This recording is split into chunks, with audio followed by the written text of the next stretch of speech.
ಮುಂಜಾನೆ ಶುಭ ಸಂಜೆ. ಎಲ್ಲರಿಗೂ ಮಕರ ಸಂಕ್ರಾಂತಿ ಹಬ್ಬದ ಶುಭಾಶಯಗಳು. ಧಾರವಾಡ ಕಟ್ಟೆ ಧಾರವಾಡ ಪ್ರಾಯೋಜಿತ ಕನ್ನಡ ಸಾಹಿತ್ಯ ಪರಂಪರೆ ಮತ್ತು ಸಮಕಾಲೀನತೆ ಉಪನ್ಯಾಸ ಮಾಲಿಕೆ ಕಾರ್ಯಕ್ರಮಕ್ಕೆ ನೆರೆದಿರ್ತಕ್ಕಂತಹ ಎಲ್ಲ ಗಣ್ಯ ಮಹನೀಯರಿಗೆ ತುಂಬು ಹೃದಯದ ಸ್ವಾಗತವನ್ನ ಬಯಸ್ತೇನೆ. ಧಾರವಾಡ ಕಟ್ಟೆ ಸಾಹಿತ್ಯ ಲೋಕದಲ್ಲಿ ಇಂದು ಇಷ್ಟು ಕಾರ್ಯಕ್ರಮಗಳನ್ನ ಮಾಡ್ತಾ ಇದೆ. 350 ಕಾರ್ಯಕ್ರಮಗಳನ್ನ ಮಾಡಿ 353ನೇ ಕಾರ್ಯಕ್ರಮವನ್ನ ಆಯೋಜಿಸುತ್ತಿದೆ ಎಂದರೆ ಅದಕ್ಕೆಲ್ಲ ಕಾರಣ ತಾವುಗಳು ತಮ್ಮ ಪ್ರೀತಿ, ಭರವಸೆ, ನಂಬಿಕೆ ಧಾರವಾಡ ಕಟ್ಟೆಯ ಮೇಲೆ ಇದೆ. ಇಂದು ಡಾಕ್ಟರ್ ಚನ್ನಪ್ಪ ಅಂಗಡಿ, ಸಹಾಯಕ ಕೃಷಿ ನಿರ್ದೇಶಕರು, ಕೃಷಿ ಇಲಾಖೆ ಧಾರವಾಡ, ಇವರು ವಚನಗಾರ್ತಿಯರ ಕಾಯಕ ನಿಷ್ಠೆ ಎಂಬ ವಿಷಯದ ಕುರಿತು ಮಾತನಾಡಲಿದ್ದಾರೆ. ಇವರಿಗೆ ಧಾರವಾಡ ಕಟ್ಟೆಯ ವತಿಯಿಂದ ತುಂಬು ಹೃದಯದ ಸ್ವಾಗತವನ್ನ ಬಯಸ್ತೇನೆ. ಸ್ವಾಗತ ಸರ್. ನಮಸ್ಕಾರ ಸರ್. ನಮಸ್ಕಾರ.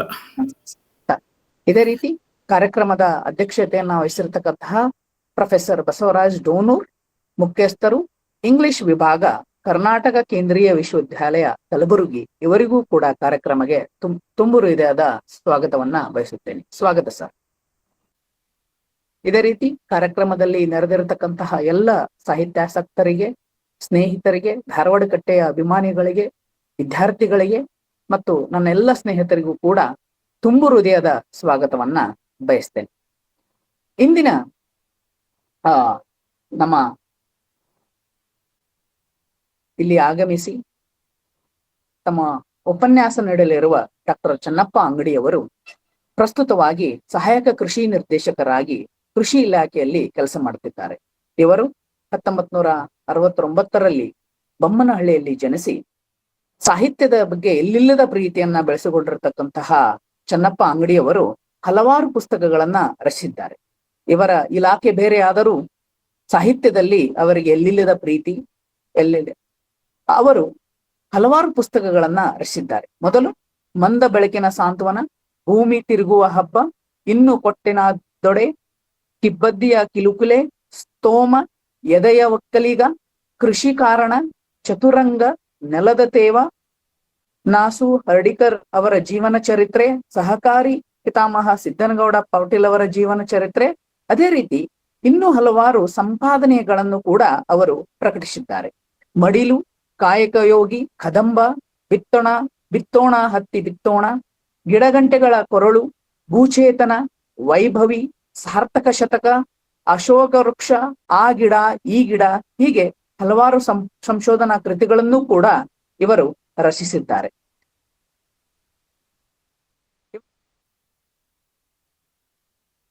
ಬಹಳ ಒಂದು ಶ್ಲಾಘನೀಯವಾದಂತಹ ಸಂಗತಿ. ಈ ವಿಷಯಕ್ಕೆ ನಾನು ಮೊಟ್ಟಮೊದಲನೇದಾಗಿ ಇಡೀ ತಂಡಕ್ಕೆ ಹೃತ್ಪೂರ್ವಕವಾದಂತ ಅಭಿನಂದನೆಗಳನ್ನ, ವಂದನೆಗಳನ್ನ ಸಲ್ಲಿಸ್ತಾ ಇದ್ದೀನಿ. ಮತ್ತೊಂದು ವಿಚಾರವನ್ನ ನಾವು ಗಮನಿಸಬೇಕು. ಸಾಮಾನ್ಯವಾಗಿ ಶರಣರ ಜನ್ಮ ದಿನವನ್ನ ಅಥವಾ ಅವರ ಹುಟ್ಟು ಹಬ್ಬವನ್ನ ಇಂಗ್ಲಿಷ್ ಕ್ಯಾಲೆಂಡರ್ ಪ್ರಕಾರ ಅದನ್ನ ಆಚರಣೆ ಮಾಡೋದಕ್ಕೆ ಸಾಧ್ಯ ಇಲ್ಲ. ಯಾಕಂತಾರೆ ಅವಾಗ ಅದೆಲ್ಲ ವ್ಯವಸ್ಥೆ ಇರಲಿಲ್ಲ. ಸಾಮಾನ್ಯವಾಗಿ ಹಬ್ಬ ಹರಿದಿನಗಳು, ತಿಥಿ ನಕ್ಷತ್ರಗಳ ಆಧಾರದ ಮೇಲೆ ಅವರ ಹುಟ್ಟಿನ ದಿನವನ್ನ ಅಥವಾ ಹುಟ್ಟು ಹಬ್ಬವನ್ನ ಆಚರಿಸೋದು ಒಂದು ವಾಡಿಕೆ. ಆ ಒಂದು ಹಿನ್ನೆಲೆಯಲ್ಲಿ ನೋಡಿದ್ರೆ ಇವತ್ತು ಅನ್ನೋದಕ್ಕಿಂತ ನಿನ್ನೆ ಕೂಡ ಮಾಡಿದ್ರು. ಸೊನ್ನಲಿಗೆ ಸಿದ್ದರಾಮ ಶರಣರ ಅಥವಾ ಸೊನ್ನಲಿಗೆ ಸಿದ್ದರಾಮ ಶಿವಯೋಗಿಯ ಹುಟ್ಟಿದ ದಿನ ಇವತ್ತು ಅನ್ನೋದನ್ನು ಕೂಡ ನಾವು ಗಮನಿಸಬೇಕಾಗ್ತದೆ. ಸೊಡ್ಡಳ ಬಾಚರಸನಿಂದ ಯೋಗಿಗಳ ಯೋಗಿ ಸಿದ್ದರಾಮ ಶಿವಯೋಗಿ ಅಂತಂದು ಕರೆಸಿಕೊಂಡಂತ ಘನ ವ್ಯಕ್ತಿತ್ವ ಮತ್ತೊಬ್ಬ ವಚನಕಾರ ಸೊನ್ನಲಿಗೆ ಸಿದ್ದರಾಮ ಅನ್ನುವಂತ ಕೆಲವು ಪರಿಚಯಾತ್ಮಕ ಸಂಗತಿಗಳನ್ನ ನಿಮ್ ಜೊತೆಗೆ ಹಂಚಿಕೊಂಡು, ಮುಖ್ಯವಾಗಿ ನನಗೆ ಇವತ್ತಿನ ದಿವಸ ಕೊಟ್ಟಿರ್ತಕ್ಕಂಥ ವಿಷಯಕ್ಕೆ ನಾನಿಲ್ಲಿ ಬರೋದು ಆದ್ರೆ ವಚನಕಾರ್ತಿಯರ ಕಾಯಕ ನಿಷ್ಠೆ. ವಚನಕಾರ್ತಿಯರ ಕಾಯಕ ನಿಷ್ಠೆ ಅಂತಕ್ಕಂಥ ಒಂದು ಕೇಂದ್ರ ಪ್ರಜ್ಞೆ ಅಂತ ಹೇಳ್ಬೋದು. ಇದಕ್ಕೆ ಇದು ವಿಷಯ ಶೀರ್ಷಿಕೆ ಅಂತ ಹೇಳೋದಕ್ಕಿಂತ ಇದೊಂದು ಕೇಂದ್ರ ಪ್ರಜ್ಞೆ ಅನ್ನುವಂತ ವಿಚಾರವನ್ನ ಮನಸ್ಸಿನಲ್ಲಿ ಇಟ್ಟುಕೊಂಡು ಕೆಲವು ಸಂಗತಿಗಳನ್ನ ನಿಮ್ ಜೊತೆಗೆ ಈ ಒಂದು ವೇದಿಕೆ ಮುಖಾಂತರ ಹಂಚಿಕೊಳ್ಳೋದಕ್ಕೆ ನಾನು ಪ್ರಯತ್ನವನ್ನ ಮಾಡ್ತಾ ಇದ್ದೀನಿ. ಶರಣರ ಚಳವಳಿ ಇರ್ಬೋದು, ವಚನ ಸಿದ್ಧಾಂತ ಇರ್ಬೋದು, 12ನೇ ಶತಮಾನದಲ್ಲಿ ನಡೆದಂತ ಸಮಾಜೋ ಆರ್ಥಿಕ, ಧಾರ್ಮಿಕ, ಆಧ್ಯಾತ್ಮಿಕವಾದಂತ ಆ ಎಲ್ಲ ಚಳುವಳಿಗೆ ಬಹಳ ಮುಖ್ಯ ಮೂಲಾಧಾರವಾದಂತ ಎರಡು ಸಂಗತಿಗಳಂತ ಹೇಳಿದ್ರೆ ಕಾಯಕ ಮತ್ತು ದಾಸೋಹ ಅಂತಕ್ಕಂಥದ್ದು. ಅದೆಲ್ಲ ನಿಮ್ಗೆ ಗೊತ್ತಿರತಕ್ಕಂಥ ವಿಚಾರ. ಕಾಯಕಕ್ಕೆ ನಾನಾ ರೀತಿಯಾದಂತ ಅರ್ಥಗಳನ್ನ ನೀಡುವ, ವ್ಯಾಖ್ಯಾನಗಳನ್ನ ಕೊಡುವಂತ ಪರಿಪಾಠ ಬೆಳೆದುಕೊಂಡು ಬಂದಿದ್ದನ್ನು ಕೂಡ ನಾವು ನೋಡ್ತಾ ಇದ್ದೀವಿ. ಅವೆಲ್ಲ ಅಧ್ಯಯನದ ಶಿಸ್ತಿನಿಂದ, ಅಧ್ಯಯನದ ಕಾರಣಗಳಿಗಾಗಿ ಮಾಡಿದಂತ ಒಂದಷ್ಟು ವಿಚಾರ ವಿಮರ್ಶೆ ಅಂತ ನಾನು ಅನ್ಕೊಂಡಿದ್ದೀನಿ. ಈ ಒಂದು ಕಾಯಕಕ್ಕೆ, ಕಾಯಕ ಅಂತಕ್ಕಂಥ ಪದಕ್ಕ ಅರ್ಥಕ್ಕಿಂತ ಅದ್ರ ಹಿಂದಿರ್ತಕ್ಕಂಥ ತತ್ವಕ್ಕ ಬಹಳಷ್ಟು ಮಹತ್ವ ಮತ್ತು ಪ್ರಾಧಾನ್ಯತೆ ಇದೆ ಅಂತಂದು ನಾನು ಅಂದ್ಕೊಂತೇನೆ. 12ನೇ ಶತಮಾನದ ಮೂಲ ಸಿದ್ಧಾಂತಗಳಲ್ಲಿ ಒಂದಾದಂತ ಈ ಕಾಯಕ ತತ್ವಕ್ಕ ಅದರದೇ ಆದಂತ ಒಂದು ಘನತೆ, ಗೌರವ ಇರೋದನ್ನ ನಾವೆಲ್ಲ ಗಮನಿಸಿದೀವಿ. ಇವತ್ತಿಗೂ ಕೂಡ ಯಾರಾದ್ರೂ ತಮ್ಮ ಕೆಲಸದ ಬಗ್ಗೆ ಬಹಳ ಅಭಿಮಾನ ಪೂರ್ವಕವಾಗಿ ತಮ್ಮ ಕೆಲಸದ ಘನತೆಯನ್ನ ಎತ್ತಿ ಹಿಡಿದು ಮಾತಾಡಬೇಕು ಅಂತ ಅನ್ಕೊಂಡಾಗೆಲ್ಲ ಅವರು ಬಳಸುವಂತ ಒಂದು ಪದ ಅಂತ ಹೇಳಿದ್ರೆ ಕಾಯಕ. ನನ್ನ ಕಾಯಕವನ್ನು ನಾನು ಮಾಡಿದ್ದೀನಿ, ನನ್ನ ಕಾಯಕವನ್ನು ನಾನು ಮಾಡ್ತಾ ಇದ್ದೀನಿ ಅಂತಂದು ಎದೆ ತಟ್ಟಿ ಹೇಳ್ಕೊಳ್ಳುವಂತ ಒಂದು ಘನತೆ, ಒಂದು ಅರ್ಥ ವಿಸ್ತಾರತೆ ಅಥವಾ ಆಳ ಆ ಶಬ್ದಕ್ಕೆ ಒದಗಿ ಬಂದಿದ್ದು ಆ ಒಂದು ಕಾಯಕ ಅನ್ನುವಂತ ಪದ ನಮ್ಮಲ್ಲಿ ಹುಟ್ಟಿಸುವಂತ ಸಂವೇದನೆಯ ಕಾರಣಕ್ಕಾಗಿ. ಏನಪ್ಪಾ ಕಾಯಕ ಅಂತ ಹೇಳಿದ್ರೆ ನೀವೆಲ್ಲ ಕೇಳಿರ್ತೀರಿ. ಉದ್ಯೋಗ ಅಂತ ಇರ್ತದೆ, ವೃತ್ತಿ ಅಂತ ಇರ್ತದೆ, ಕೆಲಸ, ಚಾಕ್ರಿ, ನೌಕರಿ, ದುಡಿಮೆ, ಗೇಮೆ, ಇವೆಲ್ಲವೂ ದುಡಿದು ತಿನ್ನುವಂತ ಒಂದು ಮಾರ್ಗೋಪಾಯಗಳು. ಹಾಗಾದ್ರೆ ಕಾಯಕಕ್ಕೆ ಯಾವ ಒಂದು ವಿಶಿಷ್ಟವಾದಂತ ಅರ್ಥವನ್ನ ನಾವು ಕೊಡಬೇಕು ಅಥವಾ ನಾವು ಯಾವ ರೀತಿ ಒಳಗಡೆ ಅದನ್ನು ಪ್ರಭಾವಿಸಬೇಕು ಅನ್ನೋದು ನಮ್ಮ ಮುಂದಿರ್ತಕ್ಕಂಥ ಒಂದು ವಿಚಾರ. ದುಡಿದು ತಿನ್ಬೇಕು ಅನ್ನೋದು ಬಹಳ ಸರಳವಾದಂತ ಒಂದು ವಿಚಾರ ಕಾಯಕದ ಹಿಂದೆ ಇರ್ತಕ್ಕಂಥದ್ದು. ದುಡಿದು ತಿನ್ನುವ ಎಲ್ಲ ಕೆಲಸಗಳನ್ನು ಕಾಯಕ ಅನಿಸ್ಕೊಳ್ಳೋದಿಲ್ಲ. ಪ್ರಾಣಿ ಪಕ್ಷಿಗಳು ಕೂಡ ದುಡದೆ ತಿಂತಾವೆ. ಅವು ಕೊಟ್ಟ ಹಸಿವಾದಾಗ ಓಡಾಡಿ ಅರಣ್ಯ, ಕಾಡು, ಮೇಡು ಓಡಾಡ್ಕೊಂಡು ದುಡಿದು ಶ್ರಮ ಹಾಕಿನ ಅವು ಕೂಡ ತಮ್ಮ ಆಹಾರವನ್ನ ಸಂಪಾದನೆ ಮಾಡ್ಕೊಂಡು ತಿಂತಾವು. ಹಂಗಾರೆ ಮನುಷ್ಯರು ಮಾಡುವಂತ ಕೆಲಸಕ್ಕೂ ಪ್ರಾಣಿಗಳು ಮಾಡತಕ್ಕಂತ ಕೆಲಸಕ್ಕೂ ಏನಾದ್ರೂ ಒಂದು ವ್ಯತ್ಯಾಸ ಇರ್ಬೇಕಲ್ಲ. ಅದಕ್ಕೆ ಶರಣರು ಹೇಳ್ತಾರ, ಸತ್ಯ ಶುದ್ಧ ರೀತಿಯಲ್ಲಿ ದುಡಿಯುವುದು ಮಾತ್ರ ಕಾಯಕ. ಮತ್ತೊಬ್ಬರೊಳಗಡೆ ಮತ್ತೊಬ್ಬರ ಹಂಗಿನಲ್ಲಿರೋದಾಗ್ಲಿ, ಪುಕ್ಕಟೆಯಾಗಿ ಸ್ವೀಕರಿಸೋದಾಗ್ಲಿ, ಸುಳ್ಳು ವಂಚನೆ ಮಾಡಿ ಸಂಪಾದನೆ ಮಾಡೋದಾಗ್ಲಿ, ಅಕ್ರಮವಾಗಿ ಮಾಡೋದಾಗಲಿ, ಅವೆಲ್ಲವೂ ಯಾವುದು ಕಾಯಕ ಅಂತ ಅನ್ಸ್ಕೊಳ್ಳೋದಿಲ್ಲ ಅನ್ನೋದು ಒಂದು ವಿಚಾರ. ಮತ್ತೊಂದು ಸಂಗತಿ ಏನಂತ ಹೇಳಿದ್ರೆ ಎಲ್ಲರೂ ಮಾಡಬೇಕು, ಯಾವಾಗಲೂ ಮಾಡುತ್ತಿರಬೇಕು. ನಾನು ಹಿಂಗ ಒತ್ತಿ ನಾನು ಹೇಳೋದಕ್ಕೆ ಪ್ರಯತ್ನವನ್ನ ಮಾಡಕತ್ತೇನೆ ಅಂತ ಹೇಳಿದ್ರೆ 11 ಅಥವಾ 12ನೇ ಶತಮಾನದ ಆರಂಭದವರೆಗೂ ಒಂದು ರೀತಿಯಾದಂತ ಸಾಮಾಜಿಕ ವ್ಯವಸ್ಥೆ ಇತ್ತು. ಏನಂತ ಹೇಳಿದ್ರೆ ಬಹುಜನರು ದುಡಿದು ಮೈ ಮುರಿದು ದುಡಿತಿದ್ರು. ಮಹಾಜನರು, ಕೆಲವು ಸಂಖ್ಯೆಯಲ್ಲಿ ಇರ್ತಕ್ಕಂಥ ಮಹಾಜನರು ಕುಂತು ತಿಂತಿದ್ರು. ಹಂಗಾಗಿ ಅವತ್ತು ಸಮಾಜ ಆರ್ಥಿಕವಾದಂತ ವ್ಯವಸ್ಥೆ ಒಳಗಡೆ ಅಯೋಮಯವಾದಂತ ಸ್ಥಿತಿ ಇತ್ತು. ಅದರ ಫಲವನ್ನ, ಅದರ ಪರಿಣಾಮವನ್ನ ದುಡಿಯೋ ವರ್ಗದವರು, ಬಹುಸಂಖ್ಯಾತ ಜನರು, ಮಹಿಳೆಯರು, ದಲಿತರು ಬಹಳಷ್ಟು ದಯನೀಯವಾದಂತ ಜೀವನವನ್ನು ಮಾಡುವಂತ ಸ್ಥಿತಿ ಒಳಗಡೆ ಅವರೆಲ್ಲ ಇದ್ರು. ಅದನ್ನೇ ಆ ರೀತಿಯಾದಂತ ಒಂದು ಜಡ ಸಂಸ್ಕೃತಿ ಏನಿತ್ತಲ್ಲ, ಮಹಾಜನ ಸಂಸ್ಕೃತಿ, ಬಹುಜನ ಸಂಸ್ಕೃತಿ, ಅದನ್ನು ನಿವಾರಣೆ ಮಾಡೋದಕ್ಕಂತನ ಶರಣರು ಇಂಥ ಒಂದು ಪರಿಕಲ್ಪನೆಯನ್ನ ಜಾರಿಗೆ ತಂದ್ರು ಅಂತಂದು ಹೇಳಿದ್ರೆ ತಪ್ಪಾಲಿಕ್ಕಿಲ್ಲ. ಅನುಭವ ಮಂಟಪದ ವಿಷಯ ನೀವೆಲ್ಲ ಕೇಳಿದಿರಿ. ಹಂಗಾರೆ ಅನುಭವ ಮಂಟಪಕ್ಕೆ ಯಾರ್ಯಾರಿಗೆ ಪ್ರವೇಶ ಇತ್ತು ಅನ್ನುವಂತ ಒಂದು ಸರಳವಾದಂತ ಪ್ರಶ್ನೆಯನ್ನು ನಾವು ಹಾಕೊಂಡ್ರಿ ಅಂತ ಹೇಳಿದ್ರೆ, ಶರಣರು ಬಸವಣ್ಣನ ಮುಖಂಡತ್ವದಲ್ಲಿ ನಡೆದಂತ ಆ ಮಹಾಮಣಿಯದ ಮುಖ್ಯ ಭಾಗವಾದಂತ ಅನುಭವ ಮಂಟಪಕ್ಕೆ ಎಲ್ಲರಿಗೂ ಪ್ರವೇಶ ಇತ್ತು. ನಿಮಗೂ ಕೂಡ ಗೊತ್ತೈತೆ ಅದು. ಜಾತಿ ಧರ್ಮದ ಆಧಾರದ ಮೇಲಾಗಲಿ ಅಥವಾ ಪ್ರದೇಶದ ಆಧಾರದ ಮೇಲಾಗಲಿ, ಭಾಷೆ, ಏನೇನು ಸಂಸ್ಕೃತಿ, ವರ್ಗ, ವರ್ಣ, ಯಾವ ಆಧಾರದ ಮೇಲೂ ಅನುಭವ ಮಂಟಪಕ್ಕೆ ನಿಷೇಧ ಅಂತಕ್ಕಂಥ ಸಂಗತಿ ಇರಲಿಲ್ಲ. ಆದ್ರೂ ಒಂದು ಷರತ್ತನ್ನ ಶರಣರು ಇಟ್ಟಿದ್ರು. ಏನಂತ ಹೇಳಿದ್ರ, ಅನುಭವ ಮಂಟಪಕ್ಕೆ ದುಡಿದು ತಿನ್ನುವರಿಗೆ ಮಾತ್ರ ಪ್ರವೇಶ. ಮೈಗಳರಿಗೆ, ಮತ್ತೊಬ್ರು ದುಡಿದು ತಿನ್ನೋರಿಗೆ, ಪುಕ್ಕಟಿಯಾಗಿ ಜೀವನ ಮಾಡೋನೊಂದು ಬಿಟ್ಟು ಎಲ್ಲರೂ ಅನುಭವ ಮಂಟಪಕ್ಕೆ ಬರ್ಬೇಕನ್ನುವಂತ ಒಂದು ವಿಶಾಲ ದೃಷ್ಟಿಕೋನವನ್ನ ಇಟ್ಕೊಂಡು ಅವ್ರೇನ್ ಅದನ್ನ ನಡೆಸಿರಲ್ಲ. ಅಲ್ಲಿ ಕಾಯಕಕ್ಕೆ ಶರಣರು ಕೊಟ್ಟಂತ ಮಹತ್ವ ನಮಗ ಅರ್ಥ ಆಗ್ತತಿ. ಆ ಸಂದರ್ಭದಲ್ಲಿ ಅಥವಾ ನೀವು ಅನೇಕ ಕಾಯಕಗಳನ್ನ ನೀವೆಲ್ಲ ಕೇಳಿದಿರಿ. ಪ್ರತಿಯೊಬ್ಬ ಶರಣನ ಹೆಸರಿನ ಹಿಂದೆ ಅವನ ಕಾಯಕದ ಒಂದು ಹೆಸರು ಅಂಟ್ಕೊಂಡ್ರು ನಮ್ಗೆಲ್ಲ ಗೊತ್ತೈತಿ. ಅದ್ರ ಜೊತೆಗೆ ಗಂಟೆ ಕಾಯಕ, ಜಂಗಿನ ಕಾಯಕ, ಹಿಟ್ಟಿನ ಕಾಯಕ, ತೆಕ್ಕೆಯ ಕಾಯಕ, ಮುಳ್ಳಾವಿಗೆ ಕಾಯಕ, ಶಸ್ತ್ರದ ಕಾಯಕ ಅಂತ ಬೇರೆ ಬೇರೆ ರೀತಿಯ ಅಂತ ಕಾಯಕವನ್ನು ನಡೆಸಿ ಜಂಗಮರು ಸಾಮಾನ್ಯ ಜನರೊಳಗಡೆ ಭವಿಗಳಲ್ಲಿ ಕಾಯಕ ಪ್ರವೃತ್ತಿಯನ್ನ ಬಿತ್ತೋದಕ್ಕ, ಕಾಯಕ ಪ್ರವೃತ್ತಿಯನ್ನ ಅವರಲ್ಲಿ ಒಡಮೂಡಿಸೋದಕ್ಕ ಪ್ರಯತ್ನವನ್ನು ಕೂಡ ಮಾಡ್ತಿದ್ರು ಅನ್ನುವಂಥ ವಿಚಾರ ತಮಗೆಲ್ಲ ಗೊತ್ತಿರ್ತಕ್ಕಂಥದ್ದು.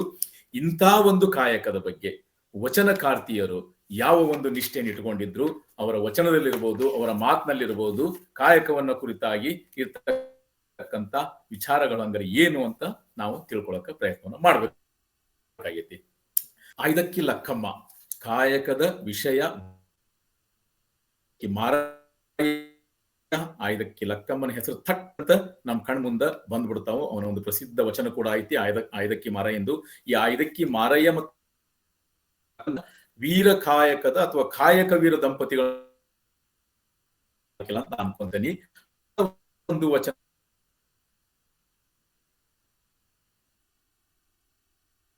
ಹೋಗಯ್ಯ ಎನ್ನಾಳದನೆ ಭಾವಶುದ್ಧವಾಗಿ ಮಹಾಶರಣರ ತಿಪ್ಪೆಯ ತಪ್ಪಲ ಅಕ್ಕಿಯನ್ನು ತಂದು ನಿಶ್ಚಯಿಸಿ ಮಾಡಬೇಕು ಮಾರಯ್ಯ ಪ್ರಿಯ ಅಮರೇಶ್.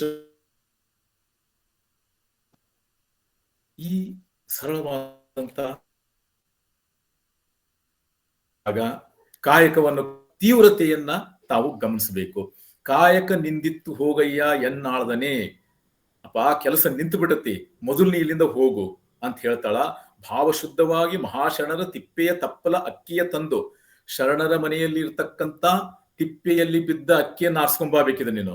ಮಹಾಮನೆಯ ಅಂಗಳದಲ್ಲಿ ಬಿದ್ದ ಅಕ್ಕಿಯನ್ನು ಆರಿಸ್ಕೊಂಬ, ಮೊದಲು ಕಾಯಕವನ್ನ ಮಾಡು, ಅಮರೇಶ್ವರ ಲಿಂಗಕ್ಕೆ ಅದೇ ಪ್ರಿಯ ಆಗ್ತತಿ ಅಂತ ಹೇಳಿ ಐದಕ್ಕಿ ಲಕ್ಕಮ್ಮ ಅಲ್ಲಿಗೆ ನಿಲ್ಲೋದಿಲ್ಲ. ಬೇಗ ಹೋಗು ಮಾರಯ್ಯ. ಯಾವ ಸಂದರ್ಭದಲ್ಲಿ ಲಕ್ಕಮ್ಮ ತನ್ನ ಗಂಡನ ಮೇಲೆ ಕಾಯಕ ನಿಷ್ಠೆಯನ್ನ ತೋರ್ಸೋದಕ್ಕೆ ಒತ್ತಡವನ್ನು ಹಾಕ್ತಾ ಇದ್ದಾಳ? ಇದೊಂದು ಬಹಳ ಒಂದು ರೀತಿಯಂತ ವಿಶೇಷವಾದಂತ ಸಂದರ್ಭ. ಇದು ನಾನು ಇಲ್ಲಿ ಹೇಳಲೇಬೇಕು. ಏನಂತ ಹೇಳಿದ್ರೆ, ಅನುಭವ ಮಂಟಪದೊಳಗಡೆ ಚರ್ಚೆ ನಡೆದಿರ್ತತಿ ಕಾಯಕ ಕುರಿತಾಗಿ. ಅಲ್ಲೇ ಐದಕ್ಕಿ ಮಾರಯ್ಯ ನಿಂತು ಕಾಯಕದ ಬಗ್ಗೆ ಮಾತಾಡ್ತಿರ್ತಾನ ಶರಣರ ಮುಂದೆ, ಸಮಕಾಲೀನ ಶರಣರ ಮುಂದೆ. ಕಾಯಕವನ್ನು ಹಂಗ್ ಮಾಡ್ಬೇಕು, ಕಾಯಕವನ್ನು ಹಿಂಗ್ ಮಾಡ್ಬೇಕು, ಚಿತ್ತಶುದ್ಧ ಕಾಯಕವನ್ನು ಮಾಡ್ಬೇಕಂತಂದು ಹೇಳ್ತಿದ್ದಂಗನ ಅವನು ಕಾಯಕ ಮಾಡುವ ಸಮಯ ಆಗ್ಬಿಡ್ತಂತ. ಅವಾಗ ಲಕ್ಕಮ್ಮ ಅವನನ್ನು ಎಚ್ಚರಿಸ್ತಾಳ. ಏನಂತ ಹೇಳಿದ್ರೆ, ನೀನು ಉದ್ದದ ಭಾಷಣ ಮಾಡಿ ಸಾಕು, ನಾವು ಕೂಡ ಬಹಳ ಭಾಷಣ ಮಾಡ್ತೀವಿ ಕಾಯಕದ ಬಗ್ಗೆ, ದಾಸೋಹದ ಬಗ್ಗೆ ಭಾಷಣ ಮಾಡೋ ಜನ ಬಹಳ ಆಗ್ಬಿಟ್ಟಾರ. ಆದ್ರೆ ಶರಣರು ಭಾಷಣ ಪ್ರಿಯರಲ್ಲ, ಅವರು ಕಾಯಕ ಪ್ರಿಯರು. ಅವಾಗ ಅವನು ಎಚ್ಚರಿಸಿ ಹೇಳ್ತಾಳ, ಮೊದಲು ನೀನದು ನಿನ್ ಮಾತಾಡಕತ್ತಿದ್ದಿಲ್ ಬಿಟ್ಟು ಮೊದಲು ನೀನ್ ಏನ್ ಮಾಡ್ಬೇಕು, ಈಗ ಹೋಗಿ ಕೆಲಸಕ್ಕೆ ತೊಡಕೋಬೇಕು, ಅಲ್ಲಿ ಕಾಯಕ ನಿಂತತಿ, ನೀನ್ ಹೋಗ್ಬೇಕು, ಬೇಗ ಹೋಗು ಮಾರಯ್ಯ ಅಂತಂದು ಹೇಳುವಂತ ಆ ತೀವ್ರತೆಯನ್ನ ನಾವು ಇಲ್ಲಿ ನೋಡ್ಬೇಕು. ಲಕ್ಕಮ್ಮನಿಗೆ ತನ್ನ ಕಾಯಕ ನಿಷ್ಠೆ ಜೊತೆಗೆ ಅವಳ ಗಂಡನ ಕಾಯಕವು ಸತ್ಯ ಶುದ್ಧವಾಗಿರಬೇಕು, ಪ್ರಾಮಾಣಿಕತೆಯಿಂದ ಕೂಡಿರಬೇಕು. ಅದೇನಾದ್ರೂ ತಪ್ಪಿದ್ರೆ ಎಚ್ಚರಿಸೋದು ತನ್ನ ಕರ್ತವ್ಯ ಅಂತ ತಿಳ್ಕೊಂಡು ಇಲ್ಲಿ ಲಕ್ಕಮ್ಮ ಮಾತಾಡ್ತಾಳಂತ ನಾ ಅನ್ಕೊಂಡನಿ. ಇಂಥ ಒಂದು ಕಾಯಕ ನಿಷ್ಠೆಯಿಂದನ ಆ ದಂಪತಿಗಳ ಕುರಿತಾಗಿ ಅಲ್ಲಮ ಪ್ರಭು ಅವರ ಮನೆಯ ಆರೋಗಣೆಗೆ ಬಂದಾಗ ಹೇಳಿದ್ರಂತ ಅಲ್ಲಮ ಪ್ರಭುದೇವರು, ಕಾಯಕದ ಮಹಿಮೆ ಅರಿವಾಯಿತು. ಇವತ್ ನನಗ ಕಾಯಕದ ಮಹಿಮೆ ಎಂತದೊಂದು ಅರಿವಾಯಿತು ಅಂತಂದು ಅಲ್ಲಮ ಪ್ರಭುಗಳು ಹೇಳಿದ್ರ. ಬಸವಣ್ಣನವರು ಅವರ ಮನೆ, ಅವ್ರ ಆತಿಥ್ಯ, ಅವರು ನಡೆದುಕೊಂಡಂತ ರೀತಿಯನ್ನು ನೋಡಿ ಏನ್ ಹೇಳ್ತಾರ ಅಂತ ಹೇಳಿದ್ರೆ, ಮನೆ ನೋಡ ಬಡವರು, ಮನ ನೋಡ ಸಂಪನ್ನರು ಅನ್ನುವಂತ ಒಂದು ಮಾತನ್ನ ಹೇಳ್ತಾರ.